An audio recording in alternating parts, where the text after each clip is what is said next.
Pam, do you want to kick off the meeting? Are we live? Everything good? Can you hear me? Yes. Oh, good. Okay. Well, then, I would like to go ahead and call the study session August 17, 2020 of the Littleton Historic Preservation Board to order. Let's see. I'll just read this so that we can have it on the video. While there is no opportunity for citizen engagement or participation during study sessions, options are available to view or listen to the meeting. To view study sessions, the following options are available. Watch the live telecast on Comcast or CenturyLink Channel 8, live on Facebook at www.facebook.com/City of Littleton, or visit littletongov.org/channel 8 to watch the live stream on the city's website.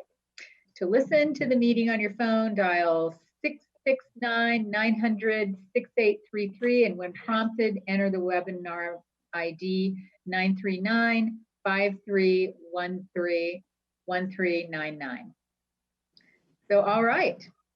It looks like we will kick off our first study session topic, which is ID number 20-205, the Downtown Historic District Review of Direction from City Council. And I believe that's yours, Andrea? Yes. Let me share my screen. Welcome back, Andrea, by the way. Oh, thank you. Thank you very much. Good to be back. Let's see.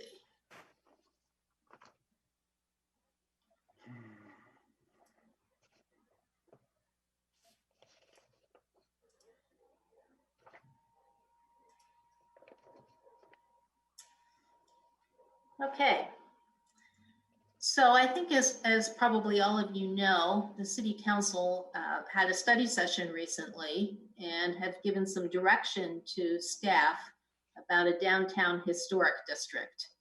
And so I've got some slides here at a presentation to talk about that and what all of that means to staff and the Historic Preservation Board. So let's first, am I not in presentation mode here? No, I think it's on the notes, not note one, but we can see both the, like your current slide and your next slide. Ah, okay.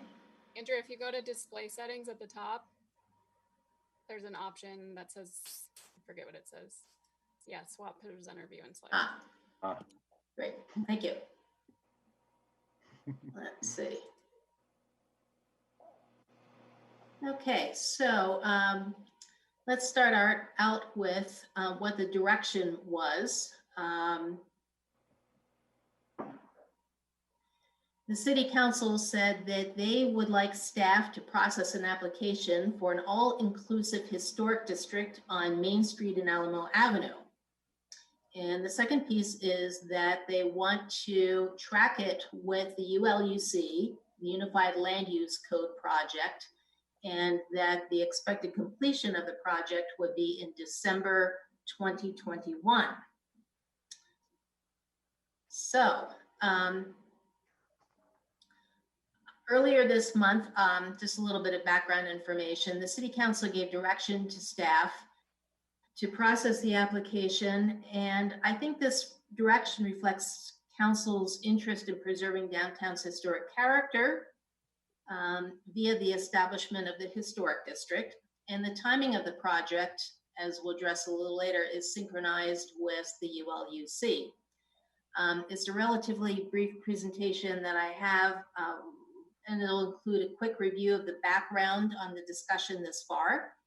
And for more information, you can also refer to the staff communication prepared for Council's August 4th study session that is included in tonight's packet as an attachment. And the presentation also includes the role of HPB in the project. We recognize members of HPB have expertise in historic preservation and can provide us invaluable input to assist staff with the application. So as we know, what we have today is a downtown historic district in place. And this is the Main Street Historic District. It is an opt-in historic district. Opt-in meaning that property owners may opt their property into the district at their discretion. But once a property has been opted in, it can't be opted out. In terms of establishing a downtown district, several options were presented to Council for their consideration. And the first was to expand the opt-in district on Main Street to include Alamo Avenue. And then there was also an option to establish a standalone all-inclusive Alamo Avenue. Andrea, yeah. I'm so sorry. I don't think the slides are forwarding because we're still on the summary slide. You're not, it doesn't say background? No, it does not. Oh, okay. All right, let's see.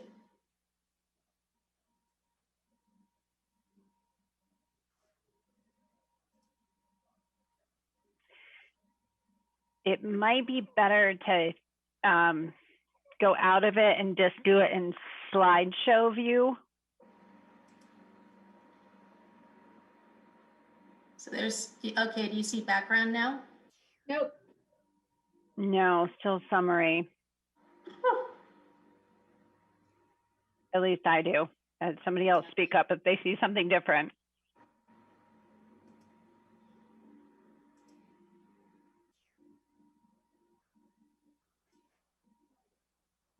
What do you see now? Do you see staff considerations? Yes. Okay. All right. Still good? Yes. Okay. Now I've got the presentation. I got my notes. Got both. So, so let's see. We were going through the different options that are available in order to create a downtown district, and we talked about there's an option to expand Main Street Historic District, or there could be a standalone all-inclusive Alamo District, or to create an all-inclusive downtown historic district. And Council's direction to staff was to process an application for an all-inclusive downtown district. So there are a couple of considerations that were put in front of Council and will be evaluated throughout this process. And just to kind of quickly go through those, how does the historic district fit the city's vision and the policies of the comp plan? And as you may know, one of the city's vision is, part of the city's vision is to identify preservation of local history as an important goal.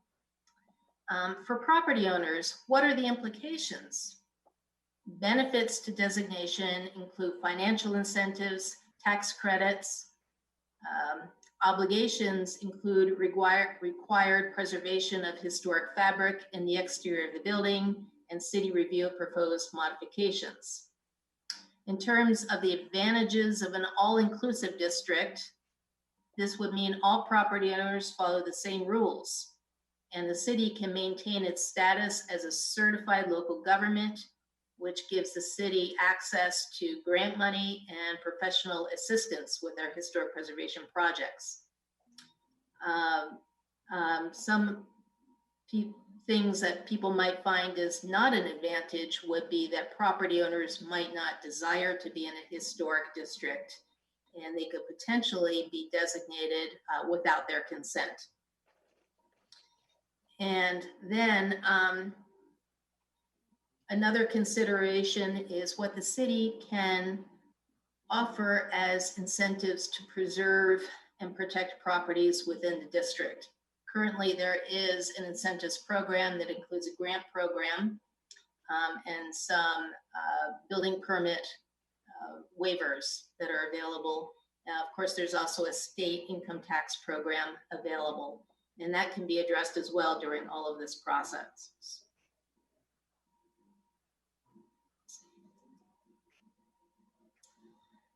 So before we can get to how the application is processed, a couple things need to happen.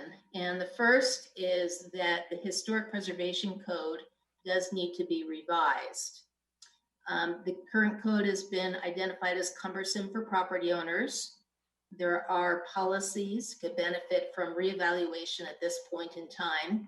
And there are regulations that could be streamlined to help property owners get through the process more quickly.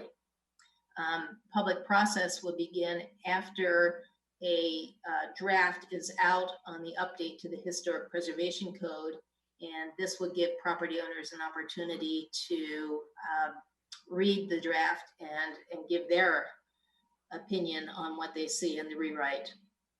And then the second piece here is about the rationale for the Downtown Historic District. And this is where HPB comes in. We really do need assistance. And it would include updating of surveys, establishing a period of significance, determining contributing and non-contributing structures, and also a proposed historic district boundary. And in the next agenda item of tonight's meeting, we can discuss how that will all work. But in any case, this is the overview of council's direction to staff and how HPB fits into it. And then the last slide is a timeline. And if you can see this, not sure if you can read it too well, but it shows how we start here in August with the direction to staff. And then we have 8 months where HPB assists staff with some working groups to put together the information that's needed. And then in May of 2021, that's when the historic district draft is released for review. And that's when we get started on outreach to property owners. It's also the same point in time where a public draft of the ULUC is also released. Following the outreach to property owners, there'd be an opportunity to go back to council at a study session and say, hey, here's what we have, here's the information, here's what we're getting back from the property owners, and get feedback from council on how they would like to see us proceed. And assuming all is good, and the timing is good, at that point, the application will be finalized and submitted, and then the process begins. And that process includes public hearings before the HPB and then before City Council. And so again, this brings us to December 2021. And we think it's a good schedule. So with that, I'll just open up to any questions that the board members may have.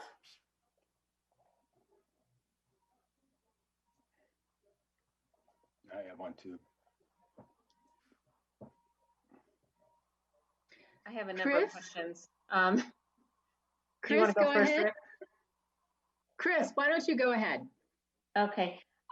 So my first question in all of this is are you talking about an expansion of the National Register District or of the local landmark district? It will be the local landmark district.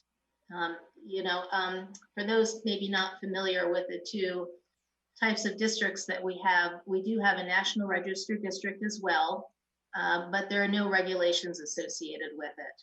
And so what we're looking at is the local Main Street Historic District, and we're looking at now a downtown local historic district that will be processed here at the city and would come with regulations associated with it to help preserve those structures. Thank you. Next question is, why is the outreach, I hate to say so late in the process, but wouldn't it be better to, I know when we would do National Register districts, you've got to find out that you have owner support before you start doing all the research and doing all the work to do a nomination. And so it's better to find that out at the beginning of the process rather than halfway through when you're like, oh wait, we've done all this work on it. So I guess I'm kind of curious as to why that's happening at the stage that it is happening at. Right. I can see you kind of need which one comes first. In our case, a lot of this rests on the fact that we have an outdated historical preservation code. And our code, the way it exists right now, might not be very attractive to property owners downtown. The other reason is that we feel that we don't necessarily have a rationale. We don't have a proposed boundary. Our surveys are not up to date at this point. And so we felt that it was important to get those pieces in place before the public participation begins. And, I think that people downtown are going to start to, become aware of what the city is moving towards, and they will ask questions.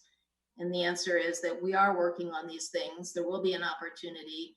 And, one of the advantages for them is that they have an opportunity to review the Historic Preservation Code draft and have input into it. Okay, Chris, did that answer your question? It did, yeah. And then the other thing, and maybe it's just something to kind of think about, and I don't know if anybody knows the answer to this or not, but I read through all the documents that were sent out by Colleen, and one of them says something about 50% required for the historic district to be considered. And I guess something I think about, like from National Register days, are there any owners that own more than one building in the downtown? Yes, there are.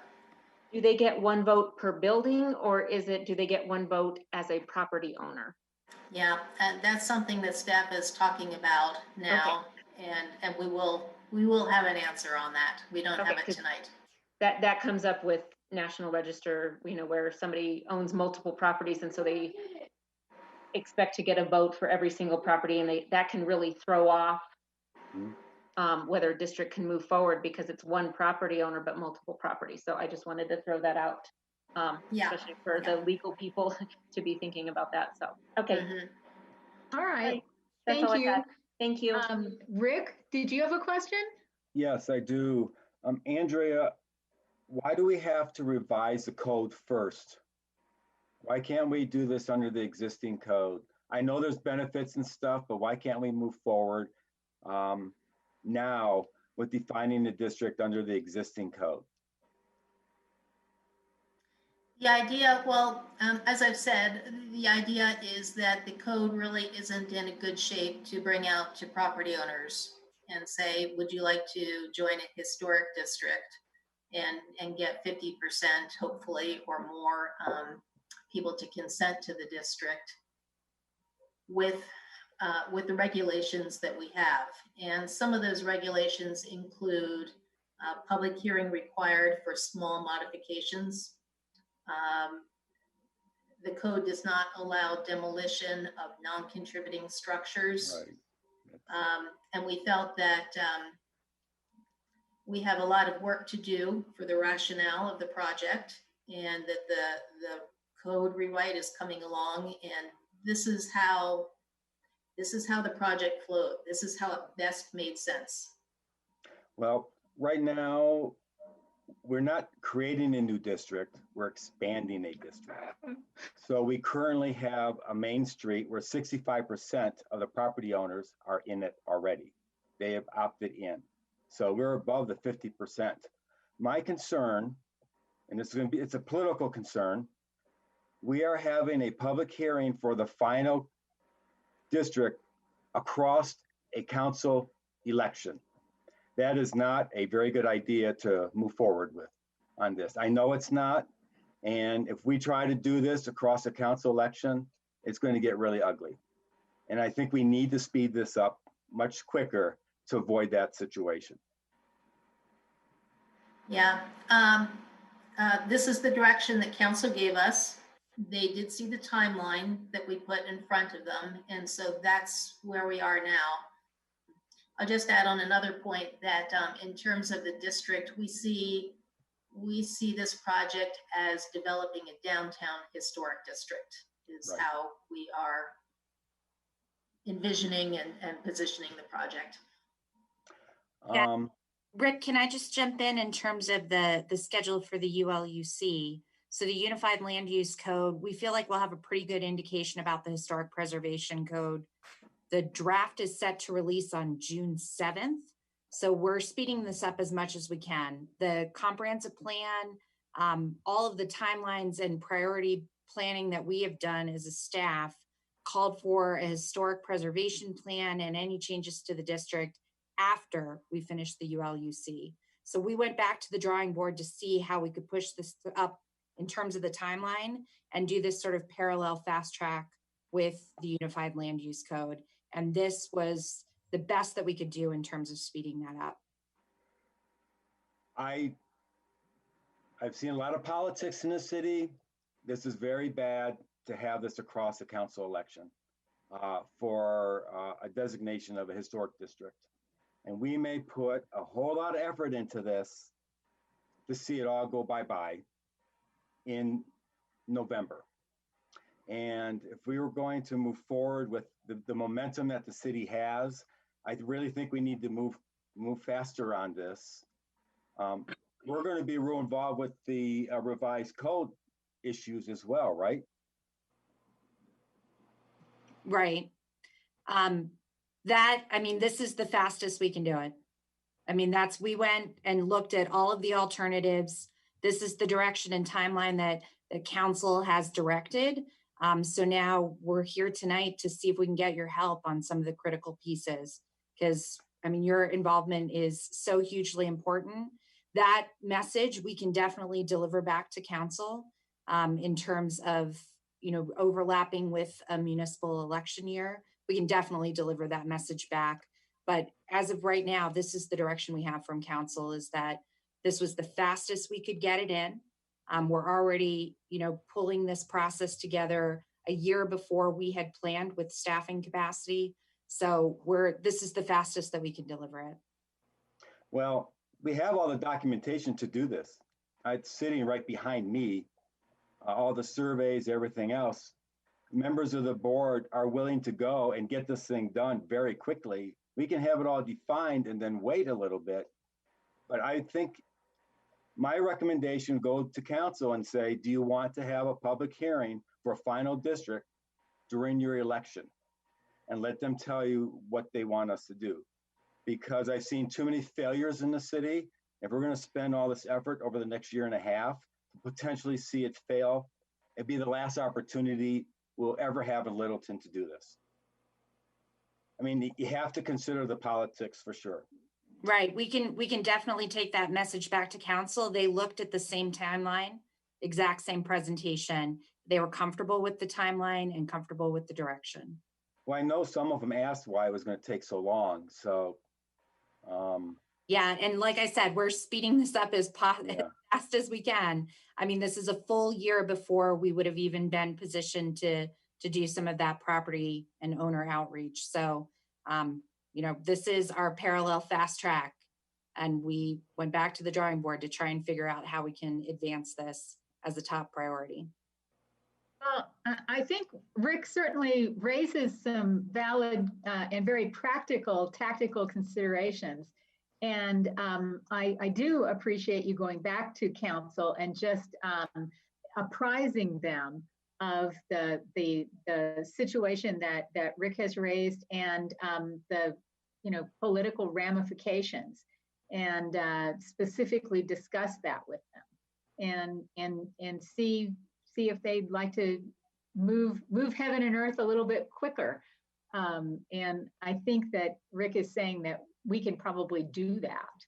So yeah, if you'll go back to council and just share what the points that Rick has raised, I think that would be useful to us. Yeah, and we obviously are planning on regular updates for sure with council, so that's something we can share. Okay, are there any other, oh, Lisa. Yeah, I have a question. It's about the ULUC also. I'm curious if, since this is going, or the proposal is to have this kind of go hand in hand with the adoption of the ULUC, does the ULUC get released to the public like in chunks, or is it an entire zoning code and preservation code, land use development code all at once that people have to review? Yeah, so our plan now in the original process, remember, we're sort of on this slight detour of amending, trying to fix these new best practices into our existing code with the phase 2, and that's what you'll tackle at the public hearing next week.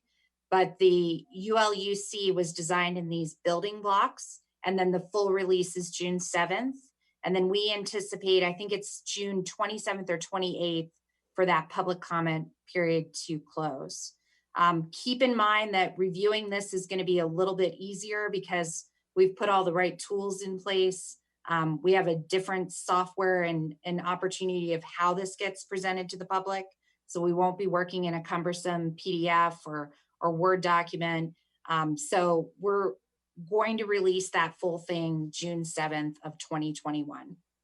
So the public doesn't have an opportunity to view the building blocks section? Not the actual regulatory language. They have an opportunity with each of the building blocks. There are 2 Envision studios slated for the project.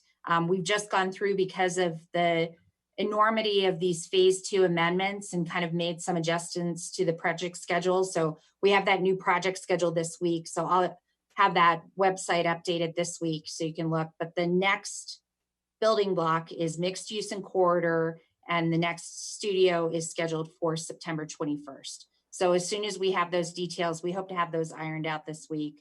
Again, we're trying to push out phase 2 and get rolling with the process for review, both with HPB, City Council, and Planning Commission. Okay, thanks. I think I share some of the concerns that Rick was saying, but kind of from a different angle, is that I feel like that's going to be a lot to ask of the public to review, and that this is going to be a really hot topic to extend or create a new historic district. And I think there's kind of 2 concerns: that it could either, 1, get totally lost in all the rest of the zoning code changes that are happening, or 2, it could become a really big sticking point of your zoning code process and hold up that process. So I think that tying them together, and I think that's really confusing for the public to tie a new historic district to this big land use change. So I think there's a lot of issues that might come out of tying them together. And so I think that keeping them as separate as possible for the public to understand and be able to, take it in a little more at a time, all the things that are changing, I think might be a more realistic approach for us to take. And I don't know whether that means we do it early, like Rick said, before the code is changed, or whether that means waiting even longer until after the code is changed, to kind of give people time to process the original change, or the zoning code change.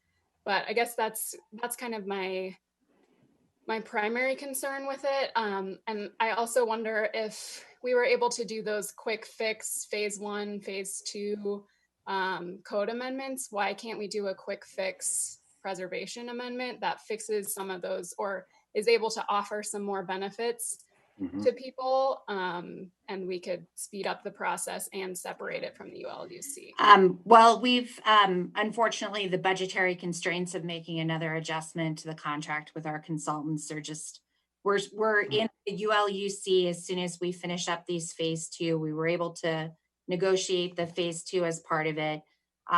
We were as staff on that same page, like let's do this new code, new historic preservation code, new unified land use code, and then let's move on to the historic district. We've heard the urgency from council. They've given direction now that they want to pursue this application in this parallel fast track. So that's the direction that we have. And tonight is really about how we can get historic preservation's board's help in being able to get through some of the precursor steps that we need. And also be staff working diligently in the background to write that historic preservation code. So if we go through this process and you have continued feedback, we're gonna provide that to council. But that is the direction that they've provided through their last meeting and the timeline that, again, they've asked HPB to consider in doing these precursor steps. Okay, I appreciate that and that it's council direction that's answering most of these questions, but I think that staff can do code amendments themselves. It doesn't have to be part of the consultant or the ULUC. Making some minor adjustments to add some benefits might be a quicker approach. Yeah, at this point, we've looked at what we could do in an interim step, and it just isn't making sense because of the enormity of rewriting the unified land use code. And basically, we're doing this in building blocks so that we can reconcile them back with each other so that there isn't confusion. These pieces all have to fit together. And that is one of the biggest challenges, even with this phase 2 approach that we've taken, is that it's incredibly difficult to put new modern best practices and put them into a code that was written in the mid 70s. So this is the best that we can do. And that's the conversation we had with council. And they provided this direction for tonight's conversation about how we can take those next steps and hopefully rely on this board to help us do that work. Just on the code, Kathleen, our preservation code is a new code. It was approved in 2001 and modified in 2012. So it is the most up-to-date portion of the code that we have right now. And it's a very good preservation code. There are some amendments made in 2012 that may have weakened the original one, but it took 2 years to write that very first one to get the city to approve it. So I don't see a rewriting of this code. There's just some clarifications on the preservation aspect of the code right now. And we could do a district under the current code. The benefit issues are something else, but we could do a district under the current code. Again, we have this direction from council. So that's what tonight's conversation is about, is how we get you involved in this direction from them. Okay, Andy, it looks like you have your hand up. Yeah, thanks. Kathleen, you don't need to answer again. I totally hear you, but I just want to lend one more voice for that approach, so that when you're passing on that recommendation to council, I do think it's good to separate it. I actually think, especially during COVID, it's actually probably smart to take our time, build more support, and do it after the code update, frankly. But in any case, I hear you saying you need help and support. So maybe what we can talk about as a board is, what can we do to be ready in case at some point the council does decide to separate it and put it before or after? What kinds of things can we be doing to put things in place to make that a little more seamless and support that work? And then also, I want to reiterate what Chris said. I feel like some pre-public hearing engagement and support building is going to be absolutely critical to avoid turning this into a lightning rod kind of a situation. And I hate to lose ground that we've worked so hard to gain. So maybe the HPB can think about what we can do to support some of that engagement. These are great ideas that are coming up. And if there are no other questions right now, we might be able to move on.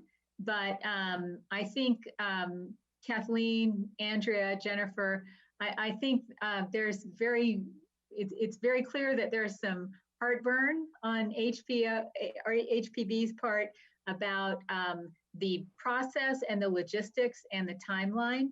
And we would very much appreciate you having a candid discussion with council on what some of these ramifications might be, and raise the points that we've raised here tonight, because they're, quite frankly, they're very good.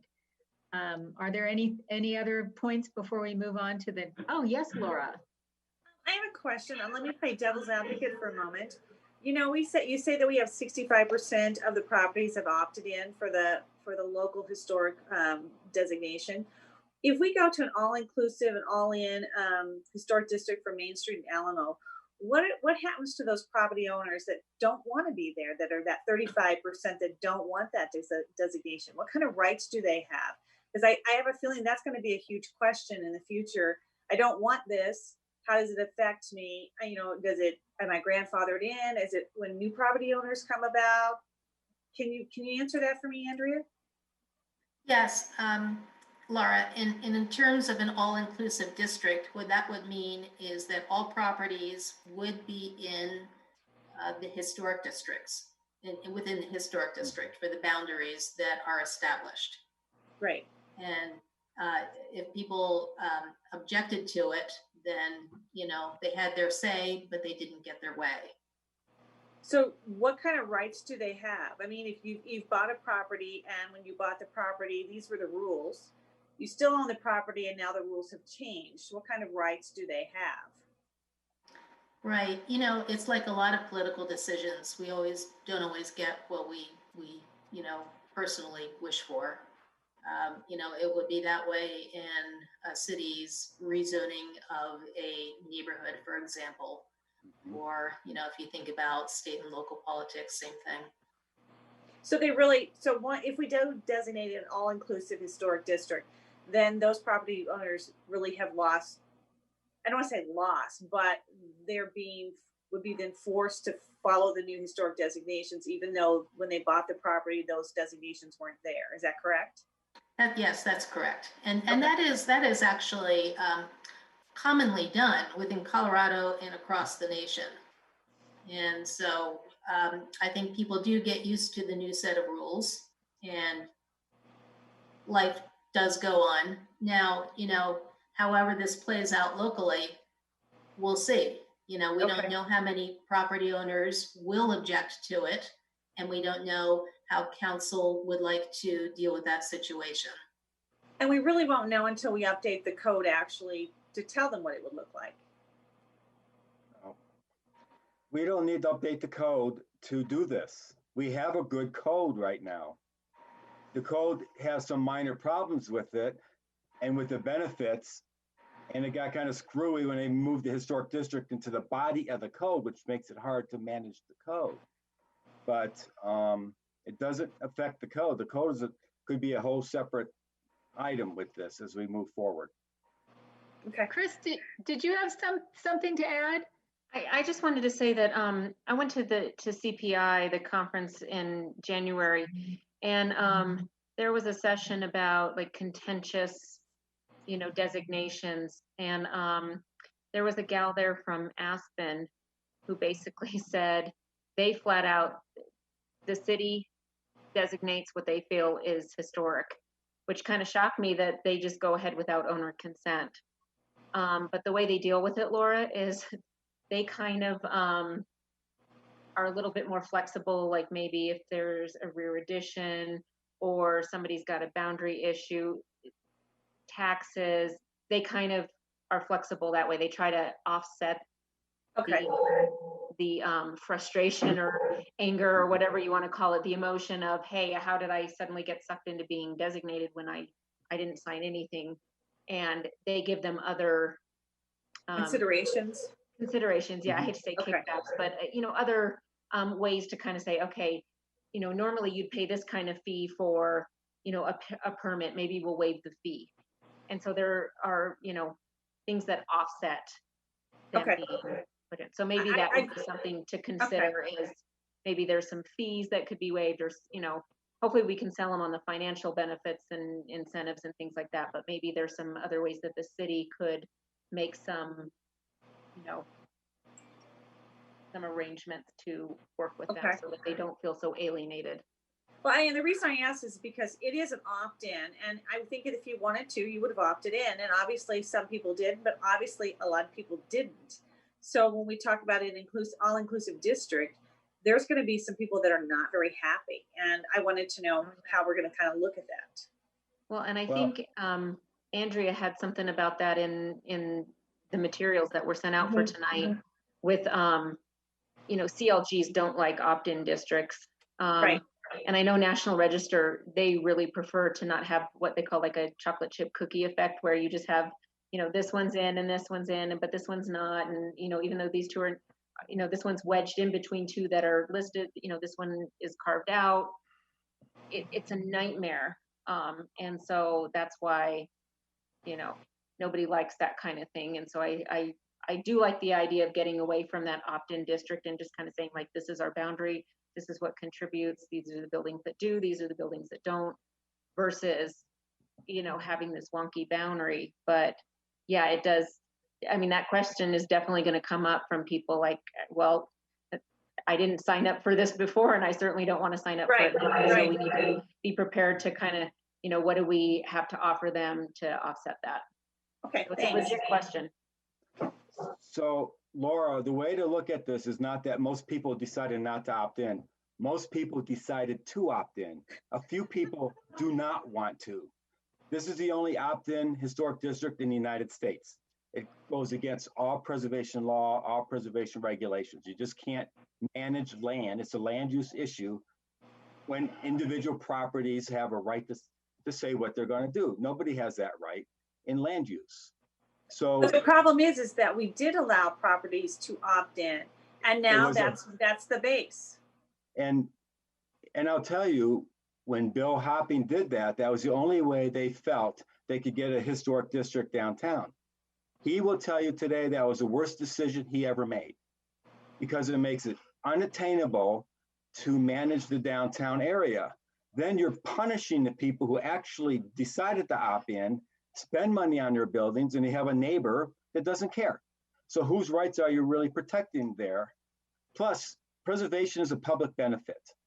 And it's well established with law going back to the 1960s with the Supreme Court. And you're allowed to do this. I mean, it's a procedural issue. You have to follow procedures, get caught up on the procedures. But one thing that would be of interest is when I looked at the National Register nomination today, they listed all the property owners. How many of those properties have switched in the last 20 years? And anyone who bought a property in downtown Littleton after 1997 is going to know they're in a historic area. I mean, that's just a given. Whether the property was designated or not, they know they were in a historic area and they know what they would be getting into. So what we're doing here is a public benefit for the citizens of Littleton, who made it very clear in the Envision plan, they want to preserve our character. And we need to take the approach to do that by following the processes. Okay. And I'll just say, I get very emotional about this. I've been doing this for 40 years. This is very, very hard to do. And when I see political problems coming up ahead, because it's all politics, we may be heading down a road of disaster here doing this, because I know what can happen. And right now we have the momentum in the city, which we've never had. I mean, for 40 years, we've said we're a historic city, and what do we have to show for it? Really, we don't have Rick, I'm stopping. going to stop you right there. You can stop me, Kim. That's okay. Laura, you did raise the $64,000 question. You have to. It is a question that we are going to grapple with at length. I am sure.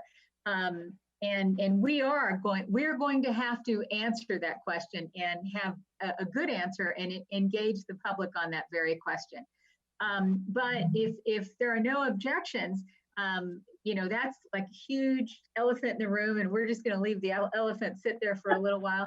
And can we go ahead and move on to, because this is a really packed agenda. And is everyone okay moving forward, Chris?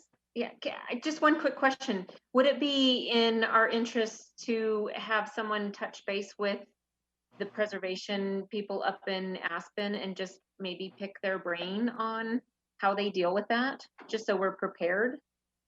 I think that's a great idea. And there are a couple of other historic districts that are grappling with this as well. And we know who they are. I think that's a wonderful idea. And Georgetown is another one that's pretty hardcore because they want to keep a certain look. Right. And, you know, so they review everything that happens. And so maybe, you know, us kind of reaching out to those communities and just saying, like, how do you deal with this? How do you respond when somebody says my property rights are, you know, being encroached upon, that we know how they've dealt with it? Like, why reinvent this when they've already been through it? Mm-hmm. Well, and Andy, did I see your hand? Andy, did I see your hand? Yeah, I just wanted to throw out a quick thing. I totally agree. We should ask other communities lessons learned.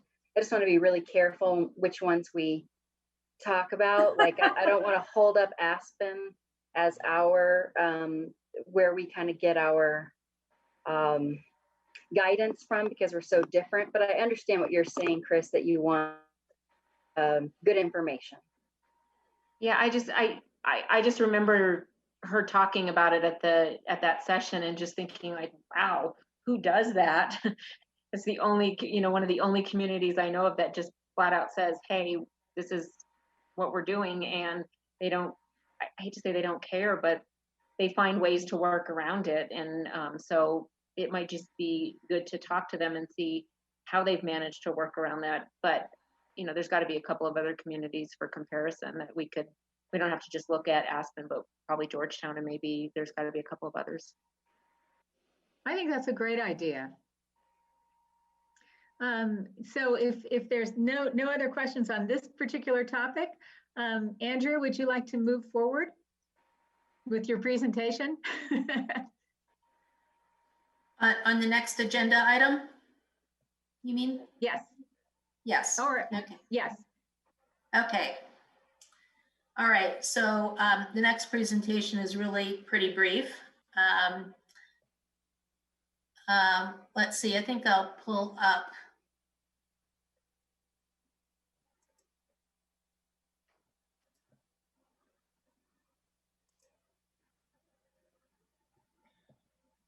Let's see.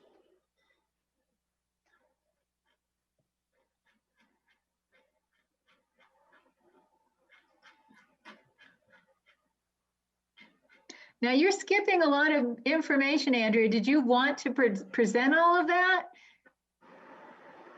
I'm actually on the last item. We're talking now about establishing working groups for HPB.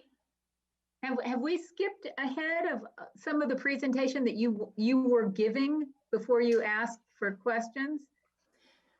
When I asked for questions, actually, I was done with my presentation, and the rest of the information that was included in your packet was attachments for, you know, further background reading for the staff.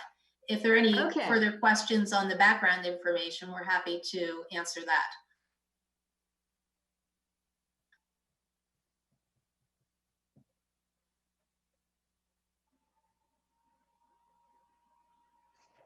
Is there nothing? Okay. All right, so the next item on the agenda has to do with the HPB working groups to help out staff with the information. And I know now that we've had a big discussion about the process and the timing of all of this, but I do think that we should talk about the working groups. And what I set forth was working groups that would update the surveys that we have. They haven't been updated in very many years. We need to work on establishing which properties would be contributing and non-contributing within a historic district and what would the boundaries be. And then the third item would be to identify what are the historic themes associated with the historic district.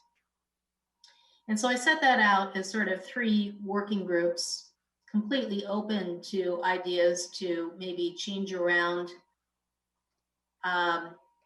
what that is, how that actually plays out if you see a different way of doing it.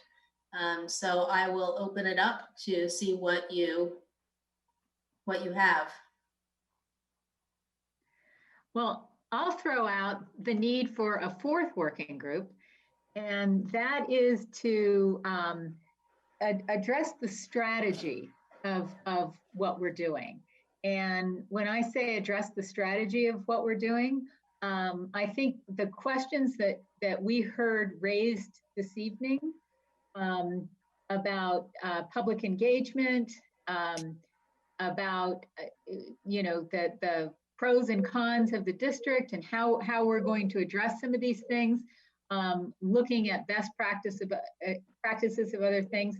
To me, that's part of the strategy.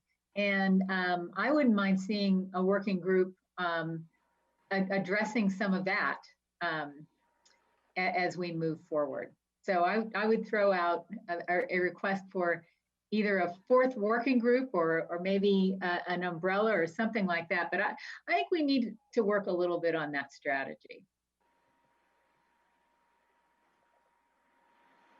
Yes, Rick. I agree with you, Kim. The strategy is more important than the rest of the process because we need to know where everybody's going to fall in. It takes a long time to build consensus and talk to people. I know that. I've done it in the past. And to build up support. And where we need to build up the support is for the people who've already designated their buildings. They're the ones that are going to be the strong supporters of this. And the strategy will go into identifying the roadblocks, but we don't have to reinvent anything here. There's 30 years of documentation on the benefits of historic preservation. And while different communities do different things, the data is just all sitting there waiting for us to educate people with. And it does take a long time. The first time we did the historic district, we had many public meetings for the National Register district, and a lot of people came to those meetings. And that's probably what we would want to try to do here. And those public meetings, you talk about the benefits of preservation and the benefits to the community. Yes, Lisa. Thanks, Kim.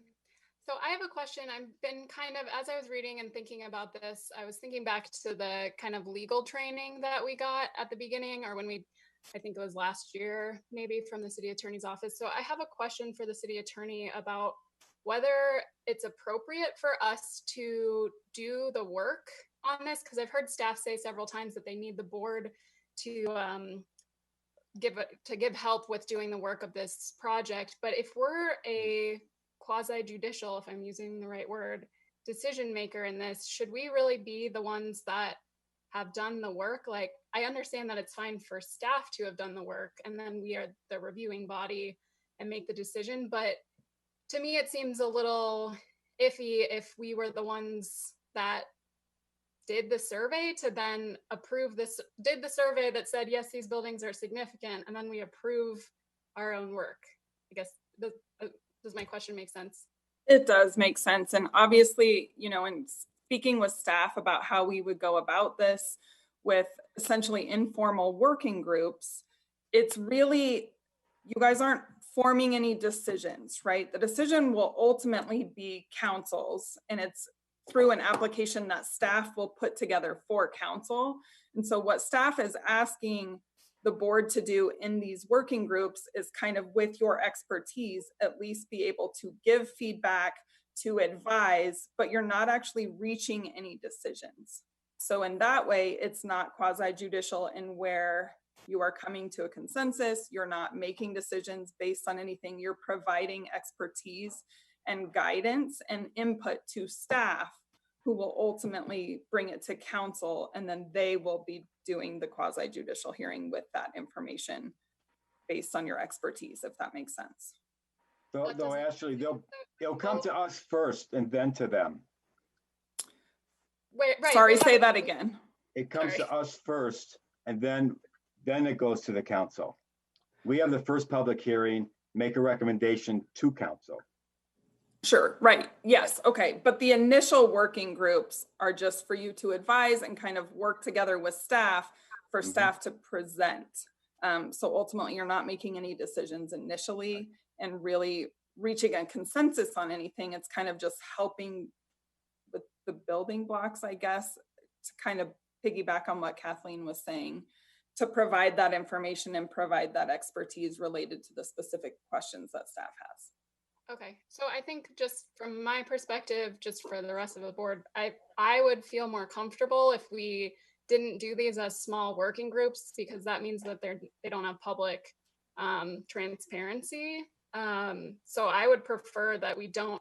I mean, I like the idea of having the kind of focus on strategy idea working group, but like making the decisions about contributing and non-contributing properties, I feel like should be done in a work session with everybody and not 2 or 3 people.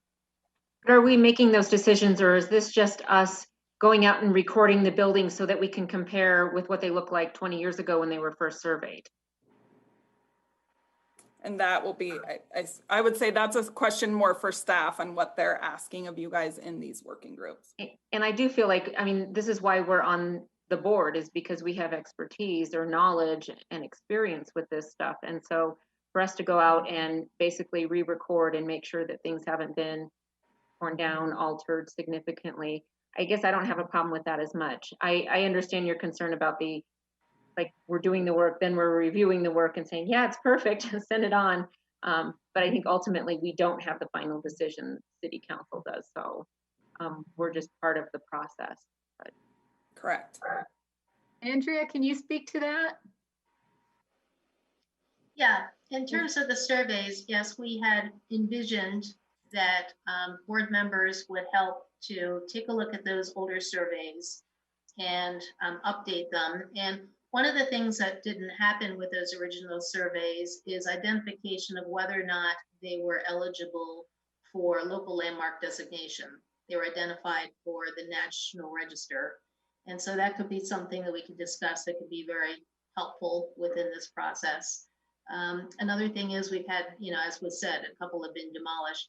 We also have 2 new buildings on Main Street that have no surveys at all. And so those need to be prepared as well. Granted, they're not historic, but they're part of the downtown fabric at this point. So Lisa, just to reiterate what you're saying, there's several steps here that have to be done. And one of them is just updating the data. So no decisions are being made when you're updating data. We'll be looking at the buildings, determining if they've had any changes in the last 20 years. We'll be identifying what the new themes will be for downtown. The existing National Register themes are very tied to commercial aspect of Littleton. We'll be expanding it to include some residential stuff, which is what Alamo is. As far as contributing and non-contributing, that is, does the building meet the criteria or not? Has it been altered to such a fact that it has lost its significance? And we can do all that in a public hearing. But we need to have the data first before we start making some of these decisions. And there's going to be, I would see it as multiple steps of getting the data. Then we get together in public hearings and we discuss all this up front. Nothing's going to be made, no final decisions will be made behind the scenes at all. The whole board has to agree and talk about what is presented in this district in the end.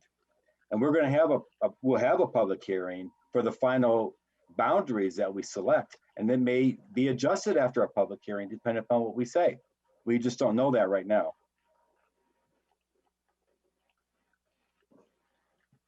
Yes, Andy. One last thing, just to Lisa's point, since this is a legislative matter, I don't think we have to worry about like you would in a quasi judicial hearing.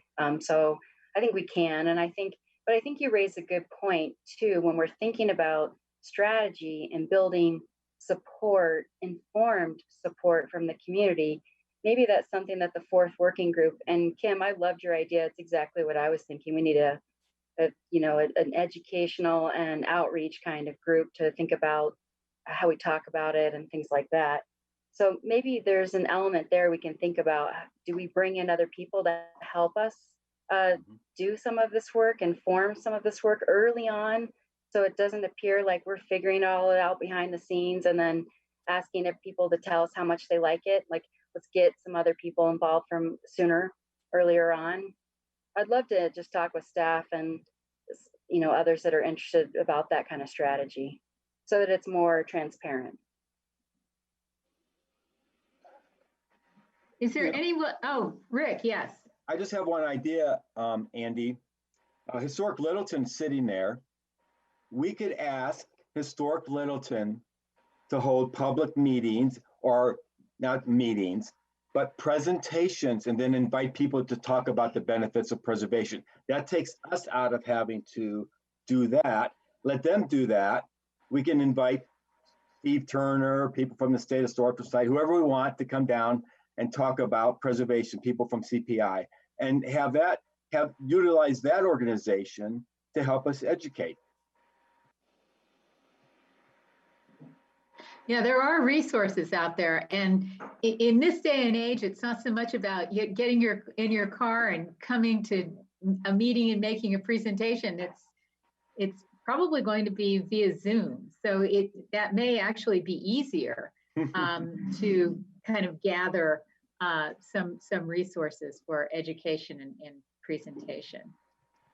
Oh yes, Lisa. Sorry, I just had one more thing. No, go ahead. So to me, what we're being asked to do really sounds like the work of what a city would typically hire a consultant to do. And I guess I just want to raise that I don't know that that's really our role. It's certainly not listed in the powers and duties of our board in the code. We're really supposed to review things that are studied by staff or somebody else, or review and provide advice, not to be the surveyor. So I'm not trying to get us out of work, and I understand that the city's obviously in a financial crunch right now, but I think that if the city council is thinking that this is such a big priority, then perhaps they need to find funding to get consultants who can do this on time, rather than us kind of being in this awkward do the work, approve the work role. I just want to raise that. It sounds like most other people are not having the same concern as me, but I just want to say that. Well, thank you for contributing that, though. That's a good thing, a good thought. Andrea. Yes, a couple things. We had envisioned the working groups as being specifically involved in small projects where there would be deliverables to staff. The public participation or the public outreach portion of the process was envisioned to be strictly a staff function for us to do. And I think that one of the reasons that we were involving HPB is, as it's been said, there's a lot of expertise on HPB, and we thought that there was also a lot of interest in doing that. Not sure how much funding we have for consultants at the moment, but we may be able to, if we held off the project, maybe in the future we could get some funding, or maybe we could get a grad student to do some of the work, but we saw really our way of getting this done is relying on some of the expertise of HPB and keeping the projects really tightly defined. And as our city attorney has said, because this is not quasi-judicial for HPB, you'd be making a recommendation. We felt that this process was a sound one. And well, Andrea, perhaps it might be helpful if we allowed you to go through what some of those committees were, unless you had something. Chris, do you have something? I was just going to say the time frame to apply for a grant and get under contract and go out to bid is a little bit time consuming. And I know with money being down all across the state as far as towns and communities, State Historical Fund, I heard that in October they are only doing grants of 50,000 or less to kind of reset based on money coming in from gaming towns. They're getting significantly less money. And so, there's going to be a lot more competition for a lot less money. So trying to go that route to hire a consultant, as ideal as it would be to get, Tom and Laurie Simmons to kind of come back, and they had recommended Alamo be included in part of the National Register District from the outset in '97, and ended up having to kind of scale back the district. Obviously they would be perfect for this, but that time frame, we could be looking at a while. But and if council wants us to move quickly on this and do it in conjunction with the ULUC, then we're kind of under the gun, so to speak, to keep moving on this. And so applying for a grant to hire consultants really isn't going to work. It'd take at least 3 years or more to go that route. And we do have a tremendous amount of expertise, and it sounds like willingness. So this might be a real opportunity. Well, if there is any other specific discussion, Andrea? Yeah, so I want to apologize that in the packet, some of you may know I was out on vacation last week, got back today, but I see in the packet that there was actually an item that was not included. And that included a listing of the kind of first draft of what those working groups could be. So I've just rewritten that now. And if I can go ahead and share, and we can sort of maybe have at it. That'd be great. Thank you. Okay, can you see that? Yeah. No? Yes. There's 3 of them. 3. Yes, 3, yes. Okay. So happy to kind of work through the list, take ideas until we come up with something that the board feels is a good plan. Why don't you just give us a sentence or two about what does it mean to update downtown surveys? Yeah, and as I've talked about this a little bit before, so the surveys are, from 1998 and 2001, something like those dates. The surveys do not have recommendations for whether or not they meet local landmark designation criteria. That could be something that could be discussed that would be potentially helpful during this process. And we've had properties that have changed over the years. We've had a few that have been demolished, and then we have a couple of properties that are newly built. And so I think it's a fair amount of work actually to update these surveys. One possibility is that if we're limiting these working groups to 2 HPB board members and staff, that potentially there could be 2 working groups on the surveys. It could be divided out, geographically, Maine and Alamo, or perhaps some other sort of way to get that work done first. The second working group was to look at... Actually, Andrea, if I could interrupt you before we leave downtown surveys, one of the things that we did, and I don't even remember when this might have been last fall or last year sometime, we did take a chunk of surveys and you divided them up among the entire board. Yeah. And we went out and for lack of a better term, updated them in some way, just checked them to see, has this changed? Is this building still here? And things like that. So that could be something that groups might not be made to task, but you could assign this to the entire board. And based on if a board member chooses not to do it or is too busy or something like that, they could opt out of participating in that. Is that a possibility? And Chris, you have your hand up? I have a question. When you say updates survey, like, are we just looking at the building? Are we taking a picture? Are we filling out a form? Like, how involved is update in my, that's my question. Yeah, I thought this was also up for discussion, but that there would actually be a new form. So there would be a photograph, and there would be identification of, potentially if a property had been modified and it no longer reflected the architectural style which it was originally designed in, then that would be reflected on the new form. And then there could potentially be an evaluation of whether or not it's eligible for local landmark designation. Do you have a form, like an electronic form that is created that, like, there's a way to take it out into the field and fill it out while we're standing in front of the building? Unfortunately, we don't. Oh, okay. I obviously my new job, I'm thinking about, like, how is there a way to expedite this process so that we could do this quickly? Right. So Chris, I understand we can buy this program from Historic. No, it's free. Everybody in the state has access to it because it was a grant-funded project. Okay. And so the deal with the grant was they had to make that software available to anybody who wanted it in the state. The only thing you have to pay for is storage and to buy tablets to do the work. I mean, to record it. And the tablets are like what, 120 bucks? Samsung tablets at Best Buy?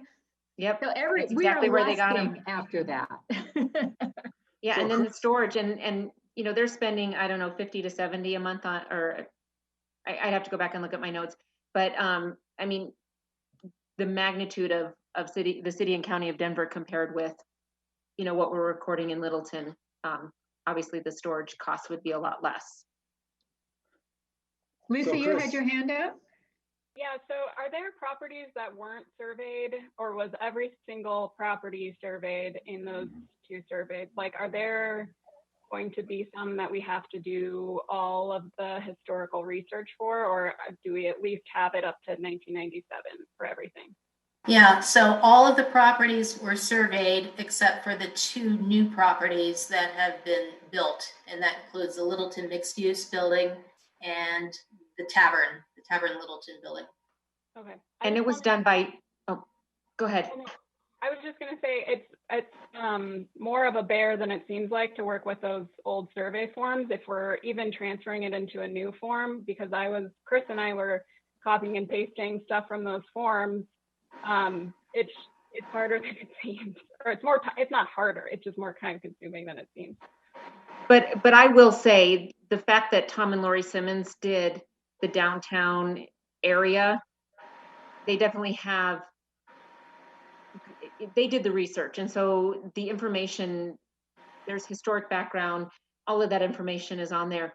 There's not as much information on the mid-mod mile forms, like historical background. It's more generic as opposed to like how how commercial, moved east onto Littleton Boulevard. Whereas those downtown forms, Tom and Laurie did research on all those buildings. And so there is some historical background there that is useful. And thank you for that link, Chris. They are absolutely fascinating. It is more than you could imagine. They do great work. The Tom and Laurie survey forms are that detailed because their instruction was to create a National Register district. So they had no idea where this district was going to be. So they had to approach every building. Well, we sort of had an idea, but they had to approach every building as if it might be in the historic district that can withstand the National Register criteria. So we have very good documentation on those forms. That's why we hired them in 97 to do this, 96 to do this. But it would be nice maybe to use the Historic Denver survey form. Sounds like we could bang this thing out in a couple of days if you can do 30 a day, Chris. Hey, I better put my money where my mouth is, huh? Yeah, I have a question. I'm wondering if the iPads that you recently got could be used. Nope, No? I've already asked it. The way it was Yeah. designed, it's for the Samsung tablet. Okay. So that was one of the first things Kim asked me. She's like, find out if we could use our new iPads. And I messaged my now boss and asked about that. And she was like, nope, it's set up for the Samsung. It's like, oh, phooey, we just got these brand spanking new fabulous iPads, and it would be great if we could use them for survey, but we can't. I have a question for Ashley. If we're just updating survey forms, can we have more than 2 people looking at the building at the same time? We're not making decisions, we're just updating forms. I would not, no, based on one, just the potential that there could be a problem with that. I don't know that there would be a use in doing it, especially if you're not actually discussing it. That the safest course would be just to have the maximum of 2. And then if each working group does have a staff member, as Andrea's indicated, clearly that would be fine as well. Okay, I only asked, I mean, I'll let you know, Ashley, I push the envelope all the time. Oh, I know. So, yeah, you know already, huh? I don't go past the envelope, I just push it. Fair enough. Andrea? Yeah. You said you have idea, use historic Denver form. Maybe say software. And the reason I say that is because the properties that we do like the research on and we have that information, it gets dumped into a 1403, which is the OAHP form. It's the forms that it's meant to be transferable to OHP so that they have it in their database. And it also goes to the city and county of Denver so that they can upload it onto their website so that people can just go to a map and click on it. And a couple of different things, obviously see if there's anything going on in the neighborhood. But like Lisa and I have been working on with the legacy list and the data there, storyboards. And so if there's some really cool historical background that was found out about a property, then that could be included as well. So there's a lot of different uses for that information that is uncovered as part of this survey. Okay, thank you for that. That's good information. Yeah, and unbelievable. We were all blown away by what that survey is capable of doing. And I think one of the greatest things about it is that you touch it once. You input the data, and then you can just do all kinds of things with it. So it's so efficient. It's unbelievable. Yeah, I'm just every day I work with it. It's so much fun to see how quickly we can get through things, but then to have the research component and all kinds of stuff that we're finding out. And then like they post stuff on Facebook, so they share a lot of stories of that are uncovered through social media, and we can share it with the neighborhood groups. And so there's a lot of different uses down the road. Absolutely. Okay, Andrea, if you want to continue. Okay, so we've got 2 ideas for this. Do we want to kind of firm up what this is, or move on and get a feel for all 3 that I have here? Let's see. Well, if nobody has any objection, we could just kind of look at all 3 of them and then, maybe ask questions and throw out comments. All right. That sounds good.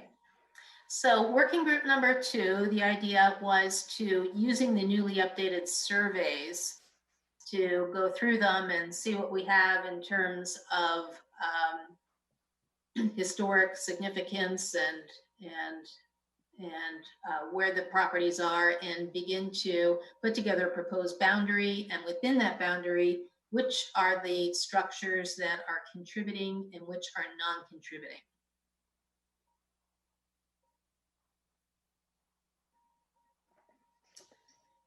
All right. I have a question for Ashley. So here, we'll start making some decisions after we have the survey forms. Can we have 2 separate working groups of 2 groups of 2, work independently and come up with the proposed boundaries to bring to the board to discuss?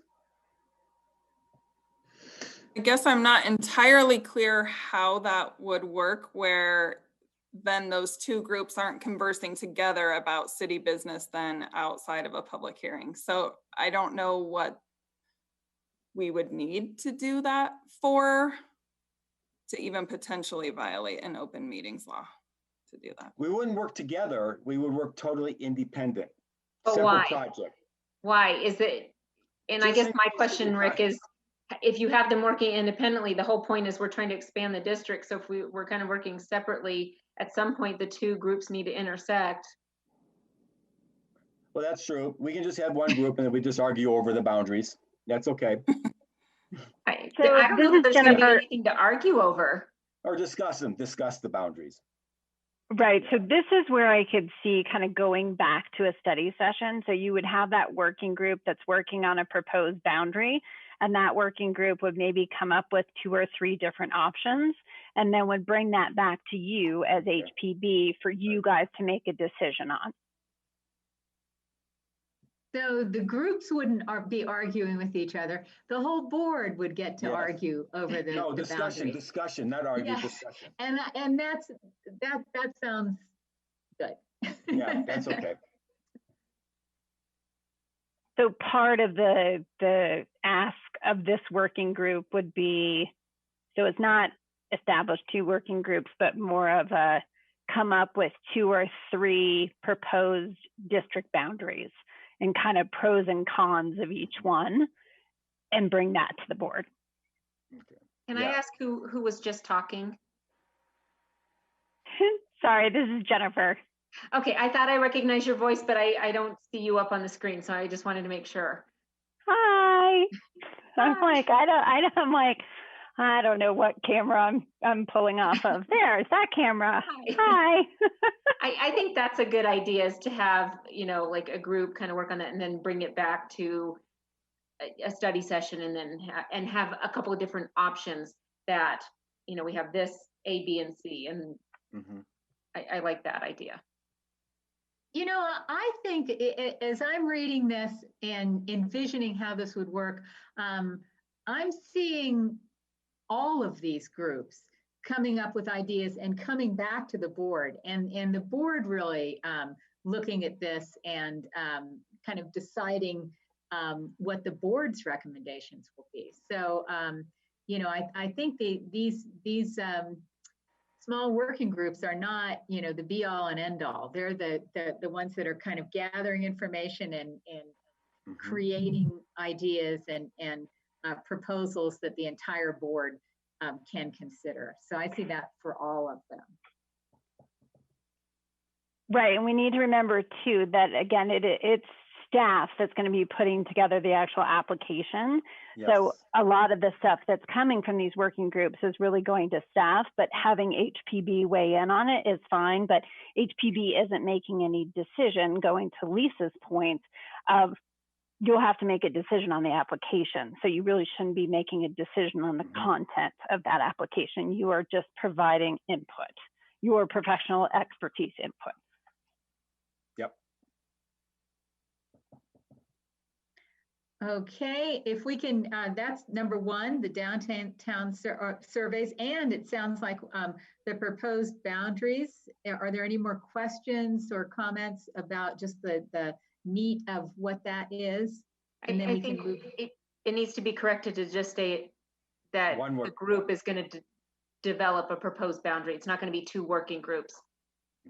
Because there's like, what's the point of having 2 independent groups? So I think we need to take that out. So it's one working group that possibly can provide 2 or 3 proposed boundaries. That sounds good. Good catch. Thank you for note taking, Andrea. Yep. Yes, indeed. And then historic themes, number 3. Okay, so we have historic themes identified, as Rick mentioned, for the National Register. There are also some historic themes in the context report that Tom and Laurie Simmons did. And I think not everything was necessarily captured. And also, once the boundary has been proposed and kind of established, what are the themes specifically within that proposed boundary? And so this working group would work on that and present ideas of how that could be incorporated into the application that moves forward.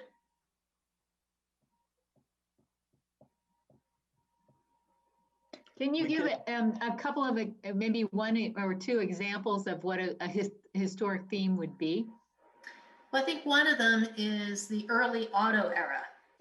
So I think we know originally, we all know Littleton was an agricultural community, but later on when the auto came forward as something that was more and more commonly used by people, Main Street in Littleton was part of a major highway, north-south highway, and there were gas stations and all sorts of auto-related uses. You could purchase a car. Four-wheel drive was developed right off of Main Street.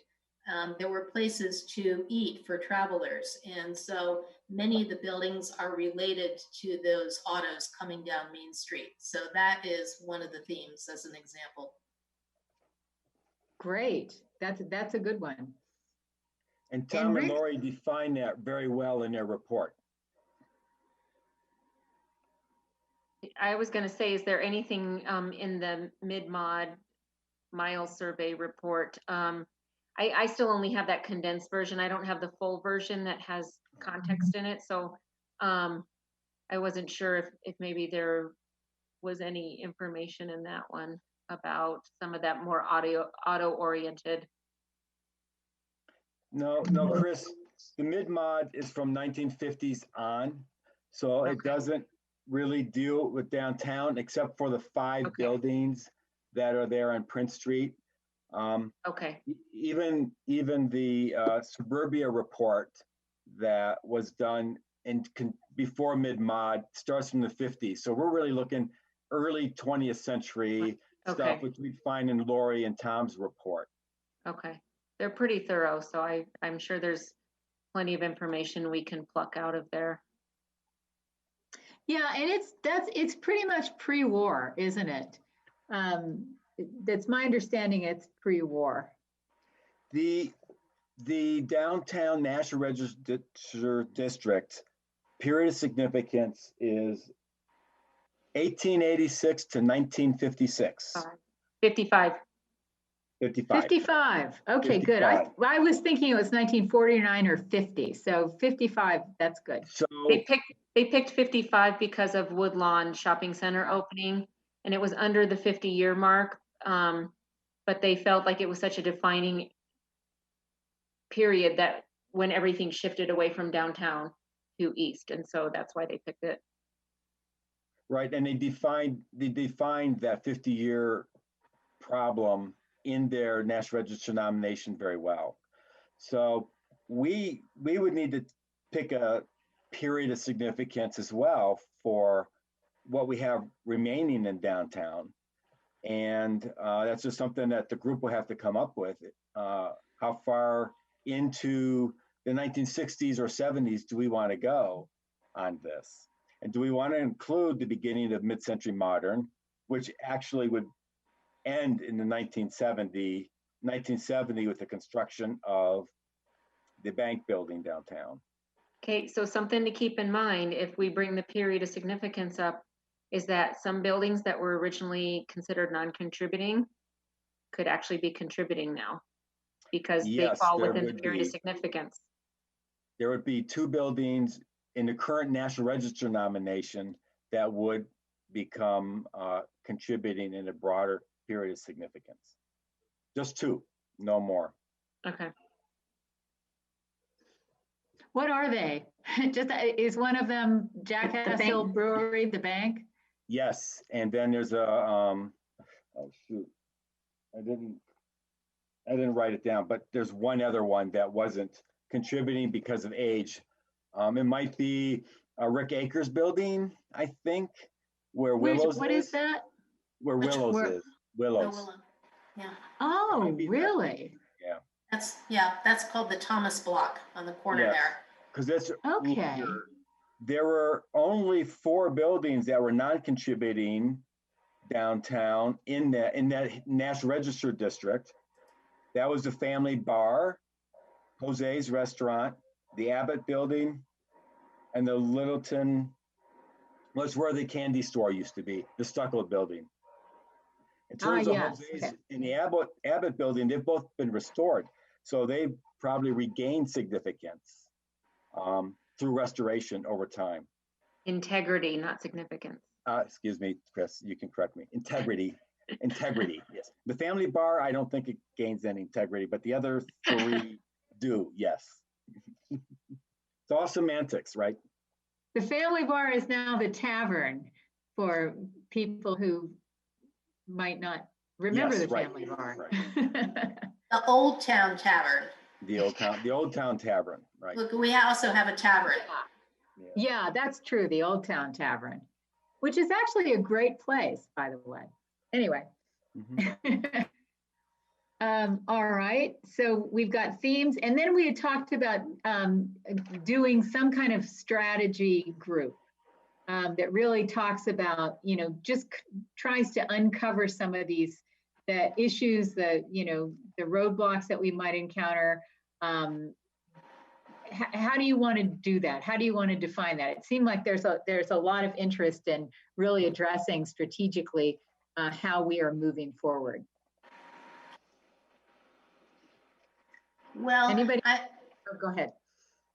I'm kind of feeling that this is getting into the realm of the staff work and the strategy that's staff is going to figure out for putting together that application form, the public outreach, and then moving that application forward through the process. Jennifer said she was headed out for a second. Are you back, Jennifer? I am. Your thoughts on that? Right. So a big thing on that. So we're actually going to have a strategy meeting on the historic district tomorrow, staff-wise. So that is definitely something that I would love to get HPB's feedback on. But that is, Andrea is correct, that it is something that we need to have and get your feedback on. Okay, so you've got some pieces of feedback tonight. Several actually. So we don't need to establish a working group per se. We can just continually give you feedback. Does that correct? And we as staff will commit to providing you feedback on a continuous basis. Like we can just make it a standing agenda item of update on historic district application process. How's that sound to everybody? Everybody like that? Andy, you have your hand up?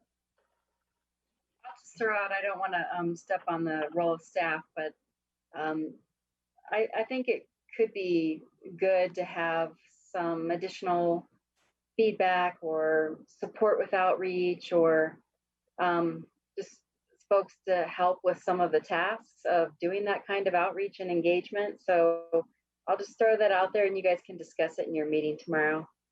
Right. And some of the thoughts that I've had as we're doing this is that I think there is a role for HPB, and even to Rick's idea of, involving historic Littleton in that community outreach piece. So that's going to be part of the things that we talk about on the strategy. So I have a feeling in another month, we as staff may come to you and say, okay, yep, we do need another working group to assist with XYZ.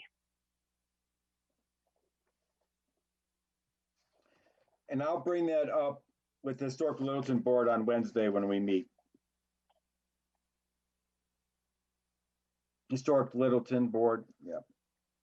I'm trying to think of some other themes. It looks like Andy has a question. Okay. Andy. Sorry, just one more thing. I do think it'd be critical to involve them, Rick, but I also think it might be nice to get some business folks that have benefited from the designation and get them involved early in the very beginning in that working group type work. Okay, great. Absolutely. They're the first people we should talk to because they have the most at stake in this. It's their property. So how should we handle that? Should members of HPB reach out to those property owners and just brainstorm with them a little bit, just in one-on-one conversations, or you know, is it okay for HPB in their normal course of the day to have these conversations with property owners, because we do know some of them.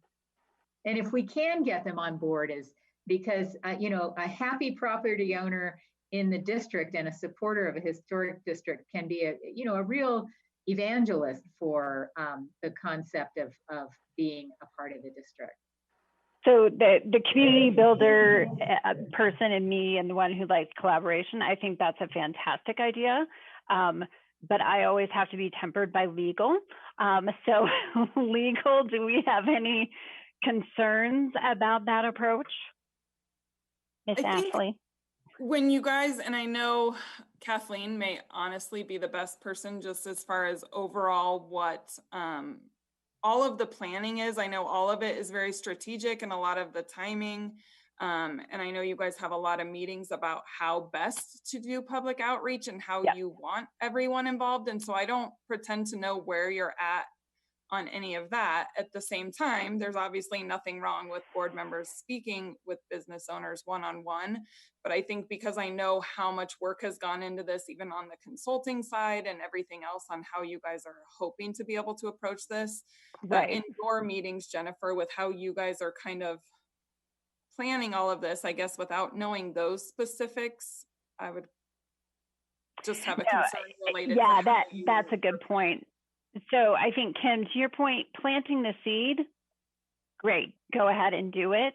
But I think, you know, as we come up with the actual strategy and tie some tasks specifically to that timeline that you saw earlier today, I think we'll have a better idea of what that public engagement is going to look like and who we need involved in that. Okay. Well, thank you, Jennifer. That sounds good. Sure. Are there any other questions or comments specifically about the 4 items that are on the screen now?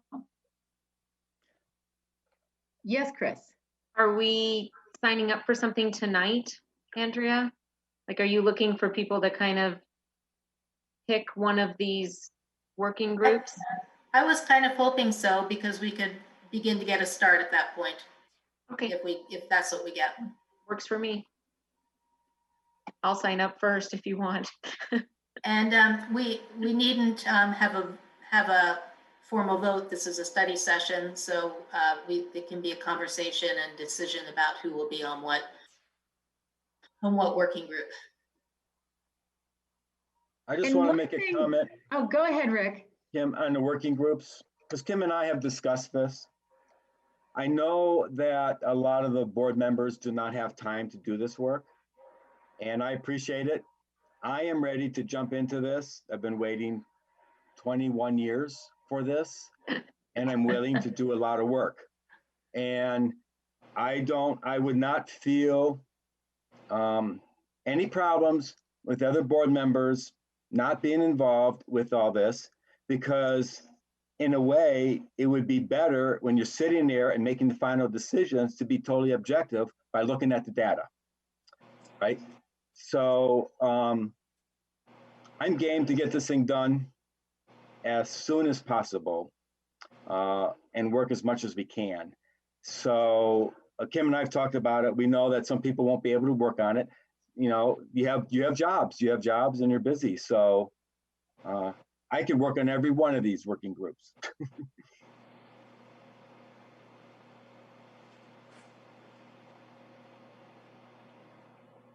Thanks, Rick. Yes, and also I one of the things I want to clarify, and this might be for legal, individuals from if we have 3 groups here, individuals from those 3 groups, if one person from proposed boundaries wanted to call someone from historic themes and just talk, they can do that, right? Without fear of being shipped off to federal prison? Correct. If there's 2 of you can talk at any point in time, and you, just like you can relate it to your general duties as board members. I think really the concern here, one, we would staff this and, set these groups up where it's not a violation of open meeting laws. We want just small working groups that are able to do the work in combination with staff. And so, yeah, there's nothing that would stop you from speaking with another member on another group. But at the same time, it's kind of the focus should be on your working group and being able to just respond to whatever the duties are within that group, knowing that you guys are ultimately just informing staff at this point, right? And not trying to come up with decisions or direction or necessarily anything like that, because that will all formulate. This is really just coming up with being able to respond to these small working group items at that point. If that makes sense. Thank you for clarifying that. So, these are not silos per se, they are just working groups. And these working groups are going to be a pretty short duration because the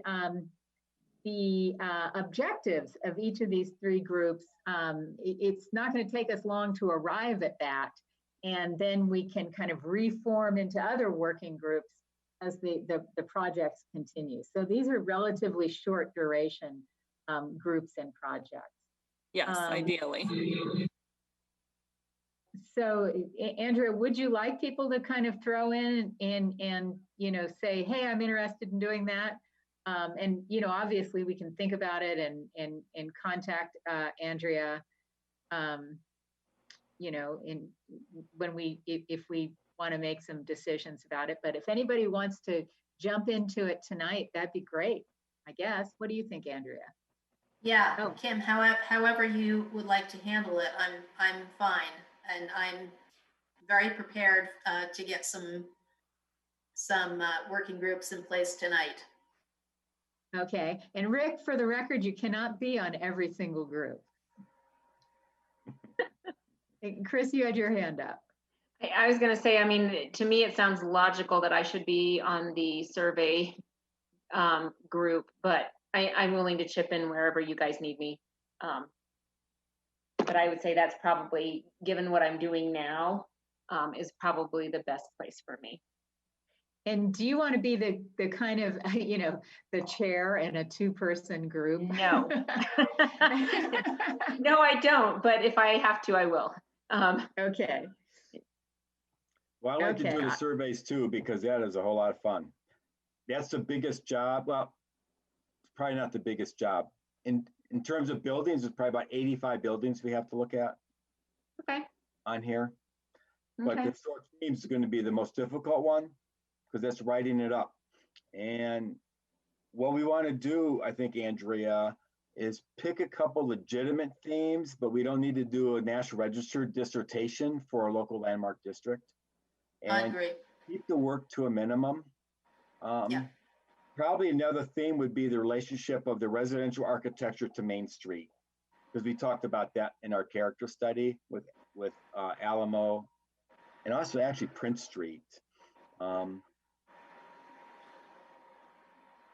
Yeah, Chris? You and I, when we talked a couple weeks ago, you mentioned something about like national versus state versus local, like National Register, State Register. Yes, and the genesis of that was when we looked at the survey forms several months ago, when we were just updating them just to see if they were still there or if they had significantly changed. There was, this concern that when we looked at these survey forms, basically they all said not eligible. And that was like, well, why are we doing this? And it was National Register. So if you could explain those differences, that would be fantastic. Well, I guess the one thing I just really wanted to say in regards to that was thinking about knowing that this is a local district we're looking at doing, that, you know, local should, obviously it always offers the most protection, but it should be the easiest process to get through as far as the amount of documentation and what is eligible, what, you know, what the criteria are. And I say that Denver is going to be the exception because Denver is so strict. But whenever we had people come in to want to list a property on the National Register, and if it didn't meet the criteria, we always suggested that they go for local, because local is always the quickest, it's the easiest. People in a community know what's important to them and what buildings matter and what buildings, you know, tell stories. And so, you know, always recommended local. The one thing I do want to mention is with National Register, the criteria, you know, it's the whole country. There's 3 levels of significance with the National Register program, and 75 to 80% of what's listed on the National Register is listed at the local level of significance. About 10 to 15 at the state level, and, you know, 5 to maybe 10 at the national level of significance, because there's so much more research and so much, you have to do more context and explain, like if something's at the national level of significance, like the Air Force Academy is listed at the national level of significance because that was such a departure from how the military worked and it impacted the whole country. And Tom and Laurie Simmons actually did the nomination on that, and providing that context is a lot of work.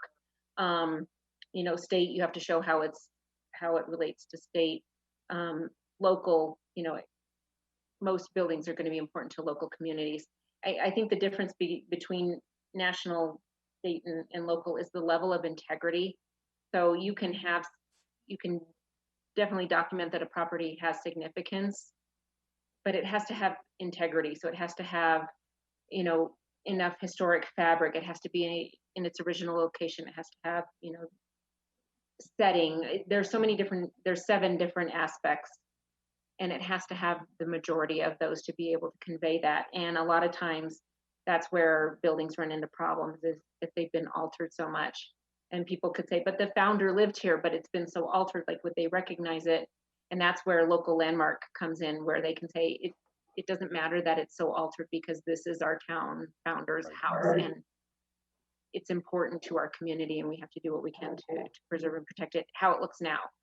And that's where local comes in. And so, you know, the forms that are filled out and turned into the state typically don't have a local landmark slot on there, just because the state evaluates for national and state register. They don't evaluate at the local level because every community is different and they have different criteria.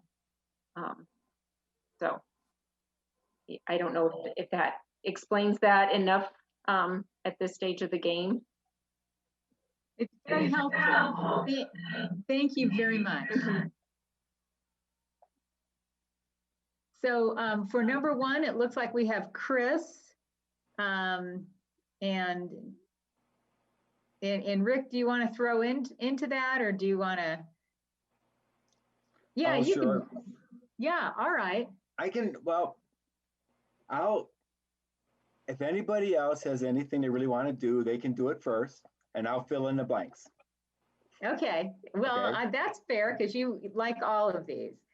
And so I have total small group envy already for number 1, but we can go ahead unless anybody else wants to jump in there to survey and group number 1. We can move on to group number 2, which is boundaries and identification. Is anybody passionate about that?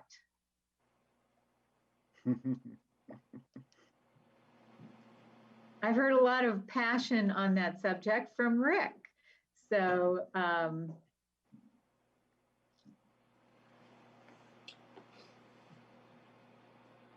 I think Rick's expertise is either in the survey because he knows so many of the buildings down there, or historic themes, in all honesty, just knowing what I know about him. Yeah, but Chris, the writing comes really hard for those themes. We've got However we do lots it, of Okay, folks so- that can help you. So survey okay, is, that's okay. it sounds like you're doing survey then. We But- have, and there's no reason you can't be on more than one committee, is that right? Hey, Ashley,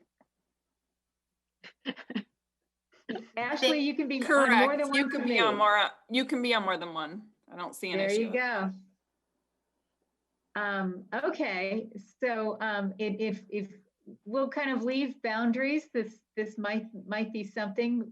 Rick, you said you'd fill in the blanks. Now themes, and the writing is, don't worry about the writing. We'll take care of the words. We have enough folks to help with the wordsmithing of it. But is anybody feeling themes? I'm seeing a little waving of the hand by Amy. Yeah, I could. I'm happy to either serve on this team as a researcher or do the writing later on. Either one is fine if other people would like to be on this committee as well. Amy, I think you'd be fantastic on this, quite frankly. Thank you. Yeah, there's a lot I don't know about, but the historic themes, that's kind of in my thing. So I'm happy to help out there. The themes, Amy, could probably come from Bob McQuarrie's book. Sure. Because Yeah, I have a copy. he identifies a bunch of themes there. Right. And so it might be easy. I'm just looking at it right now. So Okay. Yeah, mine's downstairs, but I'll pull it out after this. yeah. And of And course, also- the commercial theme's done. The I'm commercial, sorry? What did you say, Rick? the commercial theme is done already. That's the National Register nomination. Okay. Commercial. Okay, we've got the nomination, and the 1997 has a lot of good information Right. that can be used in the themes as well. Mhm. And also, just for those really mid-mod structures that were identified that are on Prince Street and Main Street, the bank building or the Van Skok building that is now Jackass Hill Brewery, that is expounded upon a little bit in the mid-modern commercialism survey. And there may be some more information there that can, contribute to theme as well. So that's another great resource.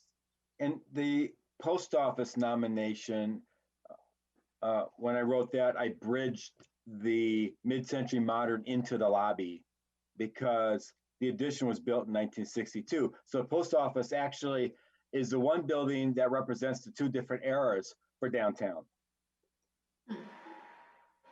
Yeah, it does. It does. And I did that It's right. intentionally, thinking ahead. So that's all taken care of in that National Register nomination already, that we can use that information. Oh, that's great. Okay, so we Thank have Amy, and we've got basically room for another person to jump in on those. And if anybody wants to, that is great. I don't want to push you, Rick, but you did mention that you'll jump in for as needed, and I think that would be great. Well, I just want to say, as I look at everybody's faces, since we can see everybody's faces, so with Lisa and Andy and Laura,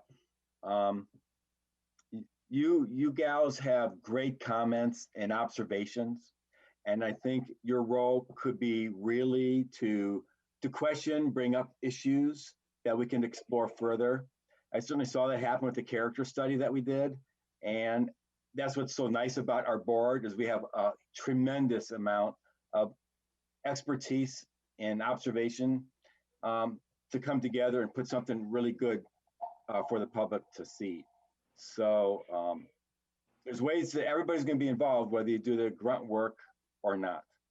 So. And tonight, I think, we heard really thought-provoking comments and questions that were raised. And that's, that's incredibly valuable.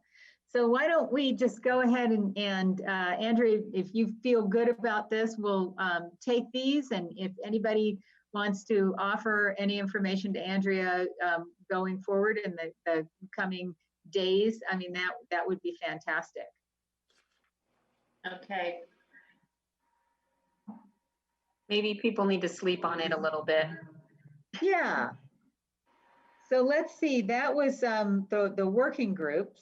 So, Kim, And yes. one question. I think we should use this Denver, historic Denver program that Chris is using. So what can we do to get access to that program? We have to get some tablets, right? Is there money, Andrea, to buy a couple tablets, or what will we need to do, Chris? I don't know what's all involved with the costs there. Jen, what do you think? Do we have any funding for a couple of tablets? Jen? Sorry, I had to unmute myself.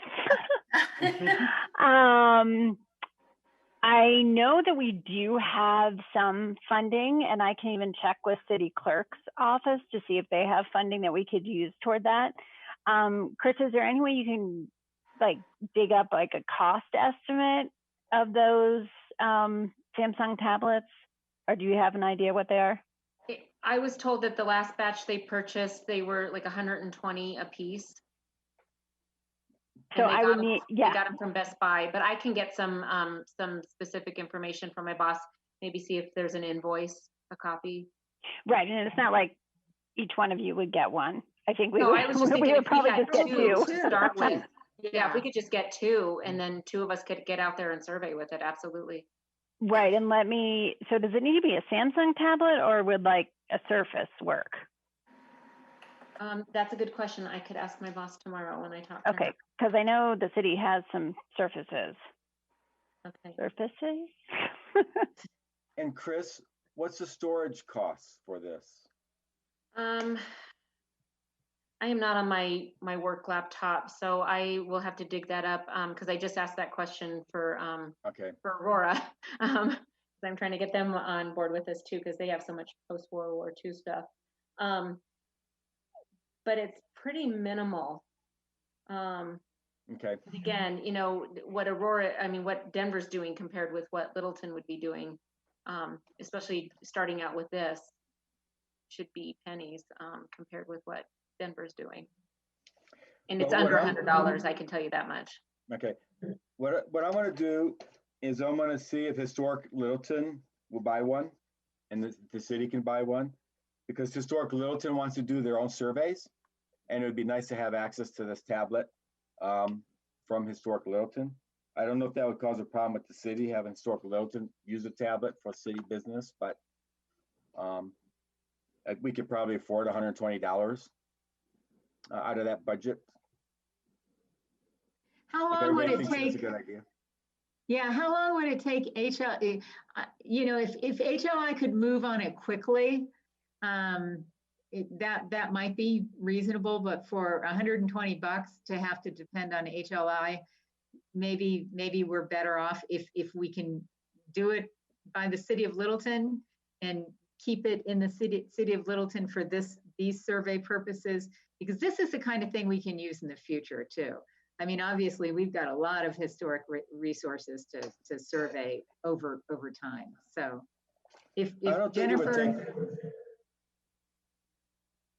Jennifer can rustle up some funds, I think that would be great.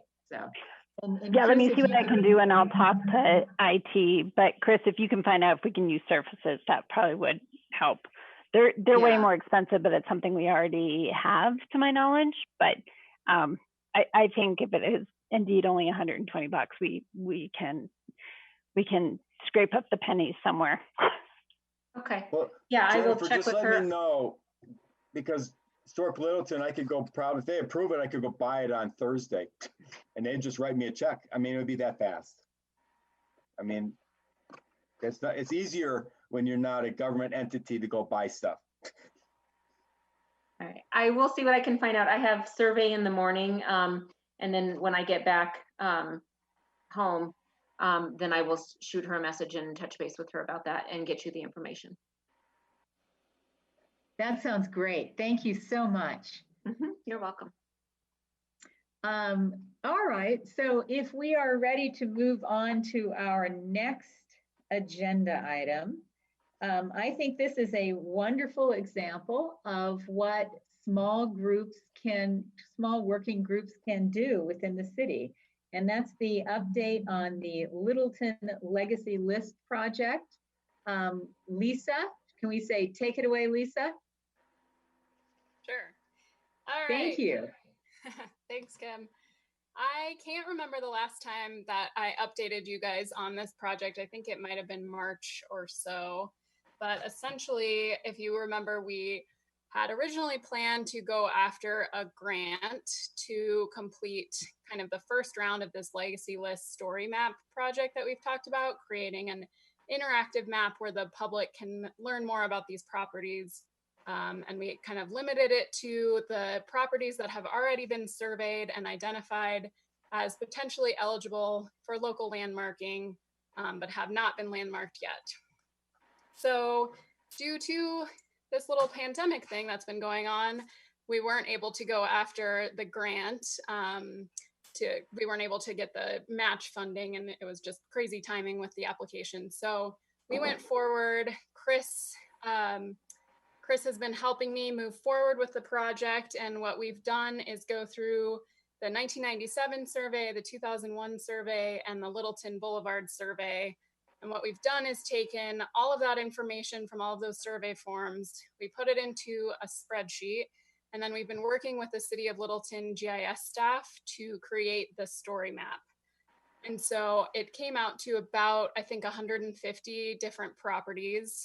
We did find a couple of them that were demolished since they were surveyed. I think 2 or 3 in the downtown area.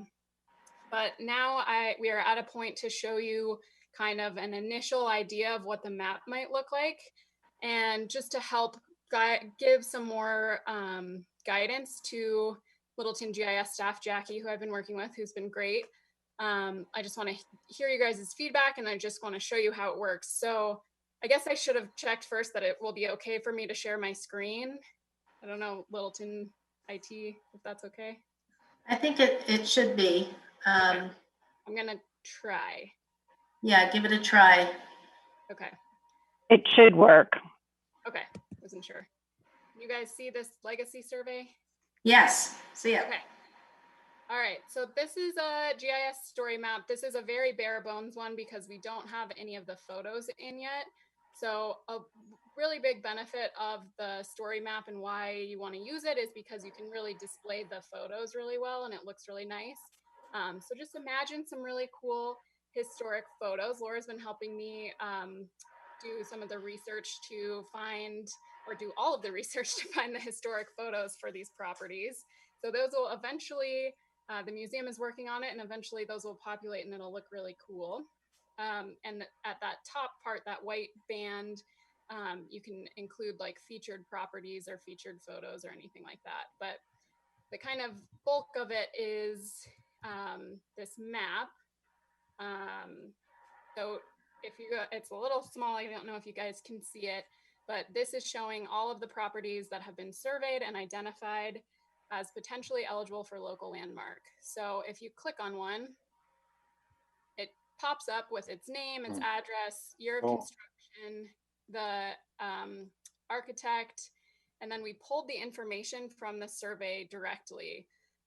So that was all that copying and pasting that I was talking about. And then it also talks about whether it's eligible for national, state, or local landmark, if that was identified. And then it provides the links to the survey form. And then in the left-hand corner, and this can all be modified as we think is best, but the left-hand corner, that kind of gray box, that's where the photos would live. So what I was imagining was that there would be a current photo, and then if we have historic photos, there would be historic photos of the property. So you could find just kind of like a paragraph of information about it, the basic name, date kind of stuff, and then see those photos. And then you can kind of just explore around the map what these different properties are.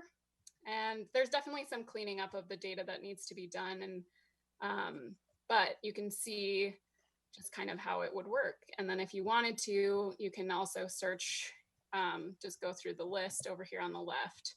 So there's, and you can zoom in, zoom in too far, to see the properties. So that's it up. Curious to hear reactions or things you like or things you think we should modify. Give me all the information, all the thoughts you have. Well, first of all, I just want to say this is really cool. Yeah, really cool. Yes, definitely. I mean, I just love it. I mean, this is going to be so much fun to play with. And I mean, there are just so many uses. People are going to just really benefit from this. The people in the community are really going to learn about our community. And this kind of thing, the legacy list is really, really going to contribute, to what we're trying to do right now with educate people about the value of historic properties in Littleton.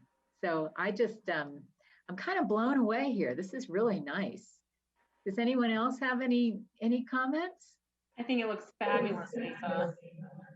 I just love how you can click on it and all that pops up, and how all that crazy disorganized data looks so good. So it looks fantastic.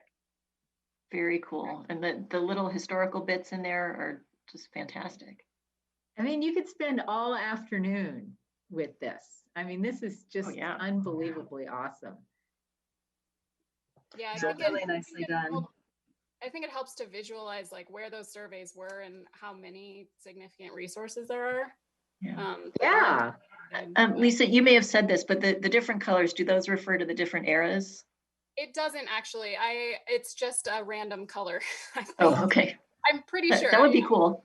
Jackie didn't tell me there was a specific meaning to the colors, but she might have done something that I don't know. It might be like by style or era or something. Okay. Sure. It might be nice to have colors represent National Register eligible, that's not listed, and state listed. Then people can see the different levels of significance in a broad just band across. Okay. Yeah, or even like the ones on Littleton Boulevard have their tier reflected in the color. Oh yeah. And I know the colors are just, kind of what the colors are right now. But actually, when you look about it, it's a very mid-century palette. I don't know. It is very pleasing. I love the palette. It's very nice. I know. She picked all of this herself. So big ups to Jackie in the GIS department. But I love the base map that she chose. Kind of looks historic. I don't know. I like it. Yeah. Mm-hmm. This is really cool. And not only is it super fun, super interactive. I mean, it's easy. It's very user friendly. So if you're a student, if you've just moved to Littleton, if you just want to find out more about historic resources in Littleton, this is very easy to do. And that ease of use, I know is sitting on top of a ton of work. So I just, really, really good. So this is just properties that have not been formally designated, correct? Right, but they've been identified. They've been identified in a survey. So yeah. So when it's presented to the public, so they don't get confused and think that this is the only stuff there, is there a way to maybe have another layer just pointing out that there are other properties that are formally listed on this?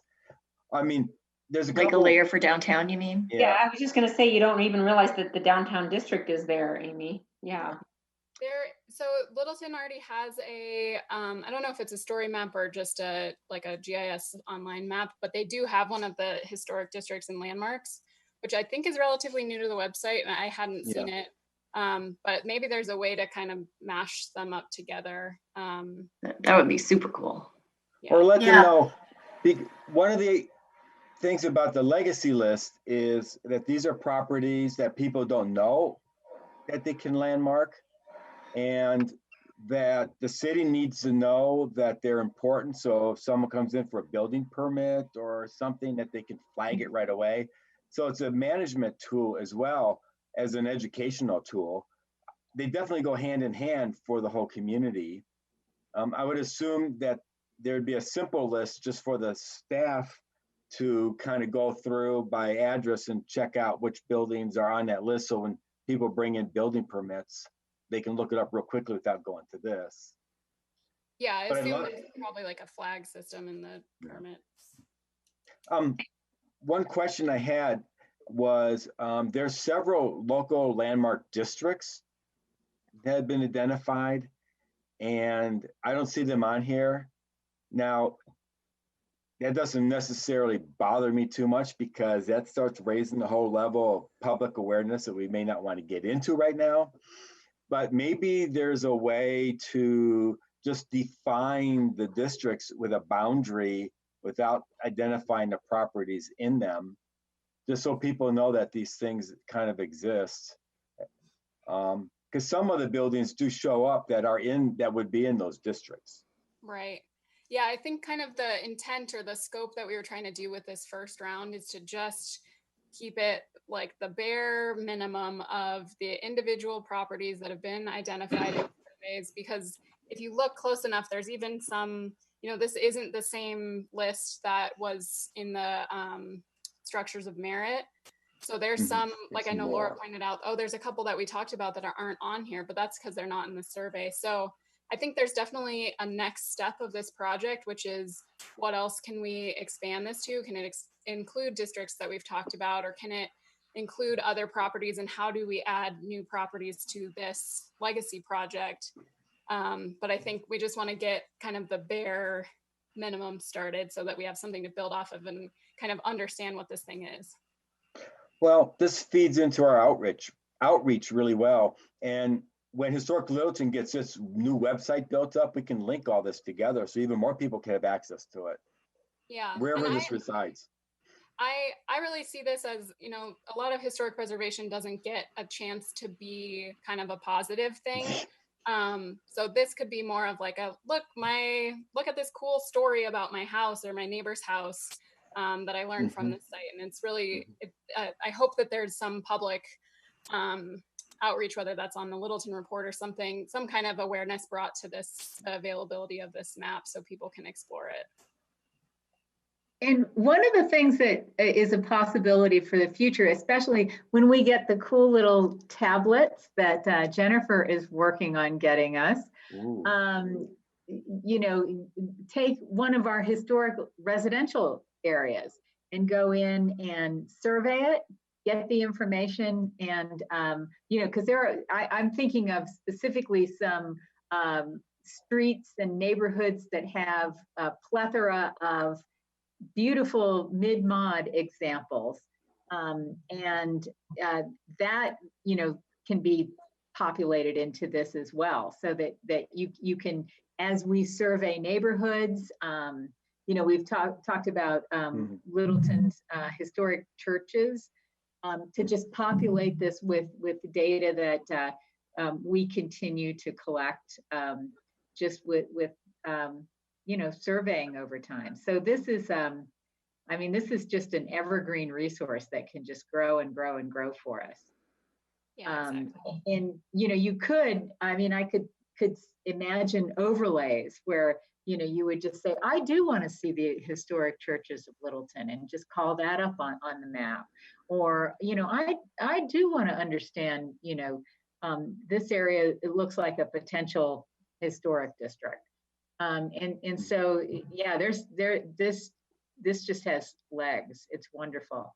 Yeah, actually, Kim, you raised a good point that the original version that I saw Jackie made, she had some filtering, so we could include something so someone could click and see like only the commercial buildings or only the buildings from the 1920s. or only the buildings by a particular architect. Do you guys want to include something like that? I think that would be really cool. Because if you're, depending on, it could be a student doing a project, and so they want to research things by, Benedict. And that would be one way to kind of filter out looking at everything. It helps it becomes more usable that way. Yeah, because especially if we're adding, there's already 150 properties on there. If we're adding more, it might get a little hard. Okay, I might ask her to throw those. I was going to add, and I don't know if it ends up being too much work, and I think Rick was the one that said that, but I like the idea of like National Register eligible being one color, state register being another color, and local being a third color. And that way, if someone is interested, like they discover, wow, my property's eligible, how cool is that? They would know, okay, it's locally eligible, and they could contact the city and say, hey, like, I just discovered my building's eligible for local landmark. Like, what does that mean? How do I start that process? And so I think, just kind of keying it towards that might help it, since it was all, spelled out in all the survey forms, we might as well indicate that on the map. I would just caution about trying to do searching to too low a level. And architects would be the one place you probably don't want to go. I mean, I know the Benedict buildings, there's 3 of them, right? 4 of them. But Sternberg does have a lot. But one thing that we could think about in the future as we do this is mid-century modern. And the person I'm working with at Denver Modernism, Adam, who's a real estate professional, he has identified every single mid-century modern house in the entire metropolitan area, including Littleton. Now it's his own database, but I talked to him, I've been talking to him and Kimber Dempsey, who's on the Historic Littleton board, about doing surveys in Littleton, more surveys in Littleton of where all the mid-century modern houses are. They're scattered out throughout the city, but there's blocks of them. Of course, the Arapahoe Hills, Broadmoor has a lot of them. Aberdeen Village has a lot. There's pockets off of Ridge Road, pockets off of Gallup that are all mid-century modern. So that would be a future thing. And what's nice about that is it brings a whole lot of people into preservation in the city of Littleton, because people are paying buku bucks for these little houses, right? Hey, I need to buy one of those. You may even be in one of them. Yeah. I need to buy one of them, and they're all too expensive for that very reason. They're sold before they're listed, unfortunately. Yeah, I know. But this is really cool, Lisa. It really is. Looks fabulous. Yeah, this is just it's not only an incredible thing that I'm looking at here. It's just a great example of how a small subcommittee can work and what fruit it can bear. So I can't thank you enough. I'm just in awe of this. I think it's wonderful. And I did speak with Laura. We had a conversation just about photos, and she was saying, and I'll let Laura tell this, but this has kind of sparked some good things at Littleton Museum. Well, if you all have never dealt with the Littleton Museum on research, you wouldn't know that they're a little hard to deal with. They want to do their own research. They don't want you to come in, and they don't want you to touch anything. And I had to deal with them last year on one of the properties we needed pictures on. So this time, when I contacted them, they kind of got excited because I think they would like to organize their archives and their pictures also. So this project is a step for them to get their archives organized. So it's really good. And Jenny over at the Littleton Historical Museum sounded really excited and has sent us a lot of information. She's even talked about, instead of pictures, we don't have a picture of a property. If we have a piece of advertising for the property, we'd like a picture of that. So she's really looking into everything they have. And as I was telling Lisa and Kim earlier, one thing we might want to do in the future, perhaps to help Littleton Historical Museum and help this, is perhaps on Nextdoor or on the city website, ask people do you have a historical photo of your property? And if you do, can you send it to us? Because a lot of times when you buy a historical property, like I was telling Kim, when we bought our old Victorian in North Denver years and years ago, when our title papers and everything came in, there were historical photos attached to all that stuff. So sometimes when you do close on a property, you do get photos with it. So that might be something we want to do in the future to gather more photos, not only for us, but for the museum. So that's it. Thank you. Thanks, Chris. I was just going to say, before we start a survey in a neighborhood, and obviously COVID is kind of playing a role in dampering this, but they do a discovery day. And so I haven't participated in one yet, but they contact like the, next door, the local neighborhood association. There's usually a residential neighborhood officer. And they've picked like a lot of the neighborhoods have had a Carnegie Library. So they've hosted it, what they call a discovery day.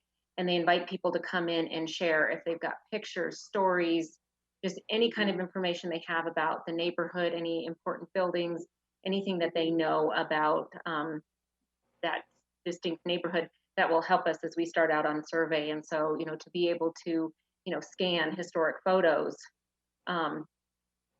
is wonderful. And then, we can share them with the City and County of Denver. We can, share them with DPL and the Western History Center down there. And, we could share them with the History Colorado. I mean, there's so many ways. Once you scan that image, you can share it with so many people.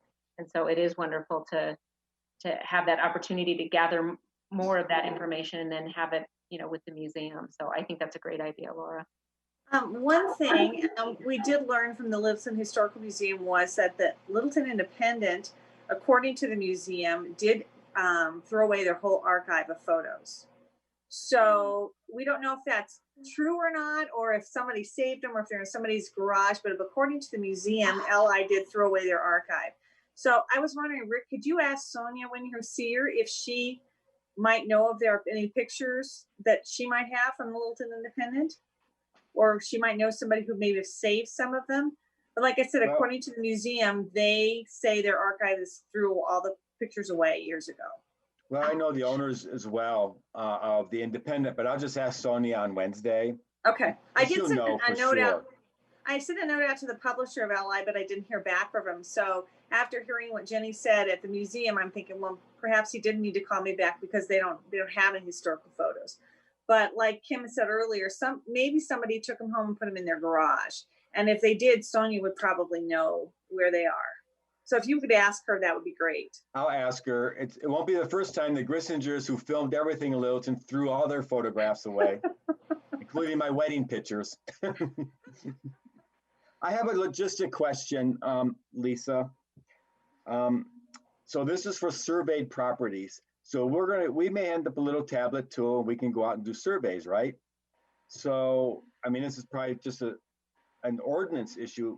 What constitutes a formal survey in order to have a property listed on here? I mean, that's something we have to think about, because we can do a lot of informal surveys, because Historic Littleton wants to do one on all the agricultural properties. Would that be considered a formal survey? If we did that, if we use tools like the Historic Denver tool, would that be considered a formal survey? We have to kind of figure out what this means, because there's a lot of people looking at a lot of different kind of buildings out there. Yeah, that's a really good point. And we weren't clear in that resolution about the legacy list. I think it just says the property has to have been in a survey or identified as eligible right. survey. So, there's also like, is a survey valid? And if the surveyor is not Secretary of Interior qualified, there's lots of questions about that. So yeah, that's why there's a next step of this process. And the easier part was this first part where we do have the official surveys done by professional researchers. So that is definitely an open question. And I am very open to re-looking at that resolution about the goals and objectives for this. It's really an item that needs to be discussed in the preservation ordinance. It has to be spelled out in the preservation ordinance what that means. So yeah, it does, because there are a lot of properties that we talked about or we looked at that are not on the list. I mean, there's a farmhouse just south of us that was built in 1904 and it's not on the list. And I wonder why. And there's the mid-century across from Heritage High School. It's not on the list. So we got to figure out how that would work better. And the reason it's not on the list, particularly those buildings, because I can tell you why. That's a 2001 survey, and they did survey 700 buildings that I identified for them to look at just by driving up and down the streets, but there's thousands in the city. Plus, again, it was some from a National Register standpoint, but what Tom and Laurie are doing in that survey was trying to create a development history that would feed into additional surveys, which they identified needed to be done in those reports. I mean, we have all these great apartment buildings here too that have not been surveyed. The churches already are surveyed, and there's a report. We could probably go ahead and put those on, but we'd have to get a copy of that report, which Andrea might have. I don't know. I don't have it. Okay, we could. At the Littleton Museum. Yeah. Oh, okay. And it's probably not digitized. It's probably just hard copy, I would imagine. But do you want me to ask Jenny at the museum if she's got the church pictures? Yeah, why not? I mean, we just threw that out as an example, but sure, if you happen to talk with her. Okay. Lisa, did you have any next steps that you want to take or discuss? Yeah, I think I was just going to say that I'll send this link out so that you can kind of play with it and look at the different properties. Like I said, the data isn't perfect, so if you see something weird, let me know. Not that you have to look through each one, but if there's also some issues with the copying and pasting from like an image, so some of the text has weird typos and stuff. Or if you just think something would make it easier or more user-friendly, definitely would love to hear more input once you can play with it. And just the next steps are to gather all those photos. I know Andrea was gonna get the photos that are in the Littleton Boulevard survey, because they have the pretty current and all the historic ones that they found. And then Laura's doing work with the museum to get the ones from the 1997 and 2001. And so I guess the only remaining kind of to do is to go out and take those photos of those properties, current photos. And then we'll kind of have a final document. And I think the deadline we gave to the museum to get those photos would be October 1st. Mm-hmm. So maybe we could get this finalized by November 1st, I would guess. And Andrea, they're going to send you the photos, correct? That's what I understand. Okay. Yeah. Yeah. So that's I guess the next steps, the process, and then we figure out what to do with adding stuff. Do you think we can just load the survey form, like we use this new format, just link that document right to the map, and then you have it all right there? Is that possible? I don't know how it's set up. There is, there's links to all of the survey forms, or at least for 1997 and 2001. They're in that little pop-up, the direct link. So That's the way that you could do that, I think. I don't know quite the technical stuff. Yeah, the mid-century modern survey forms are like 9 pages each. There's a ton of data on them. Yeah, and maybe they have their links too. Now I can't remember, but I think they might have their direct links too if they had if they had their own hyperlink. Mid-century forms? Yeah. Yeah, there was a link that I included in that column. Yeah. Yeah. Okay, then they're there. Well, that is just cool. Oh yeah. And thank you so much for everyone who worked on it. This is it's not only a great resource, but it's kind of a template for how to do one of these small committees. I mean, what a success story. So thank you so much. Lisa, I'd like to say thank you too on behalf of the staff. It's really wonderful work. Yeah, love it. Thank you. had to answer like 47 emails from me for this. No problem. This is And of course, excellent. and big thanks to Chris because she took on the Littleton one, which was way more complicated than the ones that I did. And big thank you to Laura for tracking down the historic photos. So Teamwork. Okay, well, gosh, is there anything else? That's the end of the agenda that I see. Is there anything else that we'd like to talk about, or it's not 10 o'clock yet, so we have all kinds of time. Yes, Chris. I just have one question related to the working groups. Once people have had a couple of days maybe to think about this, and maybe if somebody signs up for something else, at what point, like how soon are you ready to get started on some of this, Andrea? Please don't say tomorrow. Well, look, I think we had anticipated 3 months for the survey project. Okay. And that actually starts at the beginning of September. Okay. And so, the sooner the better. I was just thinking about it. I wonder if maybe there's somebody who has an interest in just doing a few surveys rather than being a full-fledged working group person if we don't get anyone else. If we don't get two full people, if there's someone who says, hey, I can do a little bit. Well, and that's kind of like, it's the Discover Denver project it's all volunteer based. So, I have volunteers that sign up once a month, and I have volunteers that sign up every Tuesday. It's just part of their routine. And so if we end up using, being able to use this software and on the tablets and stuff, like I would be totally okay with, if somebody just wants to come out like, hey, I've got an hour, this evening, like, let's go out and see how many we can record and just knock out as many as we can. I'd like to be one of those people too. I would too. Yeah. It's just, and that means that we're not technically committee members. We're just people that are helping. Is that right? That's the way I see it. Yeah. I would say it would just be as long as there's not more than two of us at a time. So yeah, if we did little chunks, then I think that could work. Absolutely. There you go. That just sounds great and efficient and fun. And then everybody gets a chance to try it out too that way. Yeah. And this is, we're going to be leaving our heat spell, and it'll just be wonderful days walking around the city and doing this. That would be really wonderful. Yeah. So do we have anything else before we adjourn? Well, we'll talk about next week.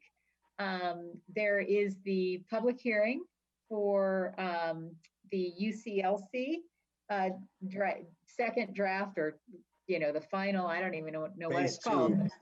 Phase two. The UCLC, and that is on the 24th. I am not going to be here. Laura will be chairing that meeting, and it's our understanding it is a public hearing, and it's just HPB. It's not a joint meeting with Planning Commission. And the document, I believe that it will be the draft for us to kind of review, and it will be a red line. It's not the whole thing that you have to read, but will be available sometime this week, maybe Thursday. Did I get that right, Jennifer or Andrea? Jennifer, do you know? Sorry, just back from vacation. Yeah, no, so we are supposed to, KKC had a few final questions, and we are supposed to get the actual final version tomorrow by end of business day. So our hope is we have that to you last thing on Thursday or first thing on Friday. Okay, and people can just go through it and see see what it looks like and just familiarize yourselves with it, I guess. Rick? Yes, and in the staff communication, we'll try to also have a kind of a summary of the major changes that were made. I want to know that because we've reviewed it already, so a couple times with the planning commission. And a summary of those changes would be extremely helpful to everyone. Yeah, that is our hope, that we have that not only from KKC but also staff. So we'll combine those both. And this will be the only item on the agenda. For HPB on the 24th, yes. For yes. us. Yes. The only and it is a public hearing. I believe, Andrea, so... is that true? Yeah, that's true. And it is a public hearing, so we don't know what's going to come up, but it should be interesting. I'm sorry that I'm not going to be there, but and then the next HPB meeting will be, Andrea, do you have that on your calendar? Well, let me see. Next HPB meeting is tentatively scheduled for Monday, September the 21st. Yes. And that's 6:30, and we'll find out if we have any other business to talk about besides this work that we're doing. Yes, I don't expect we're going to have a certificate of appropriateness. We're past the deadline for that. Okay. All right. Well, if there's nothing else, any other comments or questions or things before we head out? I just have one question for Andrea. Would you want me to go ahead and prepare a nomination for Drink Wine and bring it to the board? Or do you want to just wait a while because of all the stuff we're doing? How would you like to handle that? Well, let's talk about it. But I think that's a wonderful idea. Let's just talk a little bit about timing and how we can fit it in. Because Jennifer Drink Wine wants to landmark her building, and we might as well take advantage of it. Yeah, let's do it. Absolutely. We've been talking about that. Again, the evangelist for landmarking on the Mid-Mod corridor. So the Mid-Mod Mile. I'll proofread anything you need, Rick.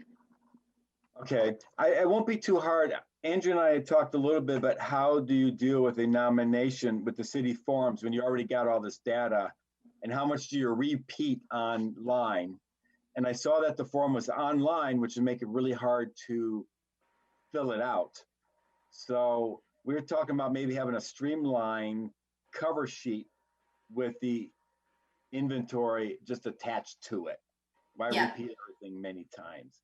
But there's other legal issues too they got to deal with. So anyway, we could talk about it, Andrea, and see how we can streamline that. Yeah, I think we can. Mm-hmm. Okay. All right, very good. If there's no other discussion items, we can go ahead and adjourn at 9:11. Okay. Thanks so much. All right, thank you.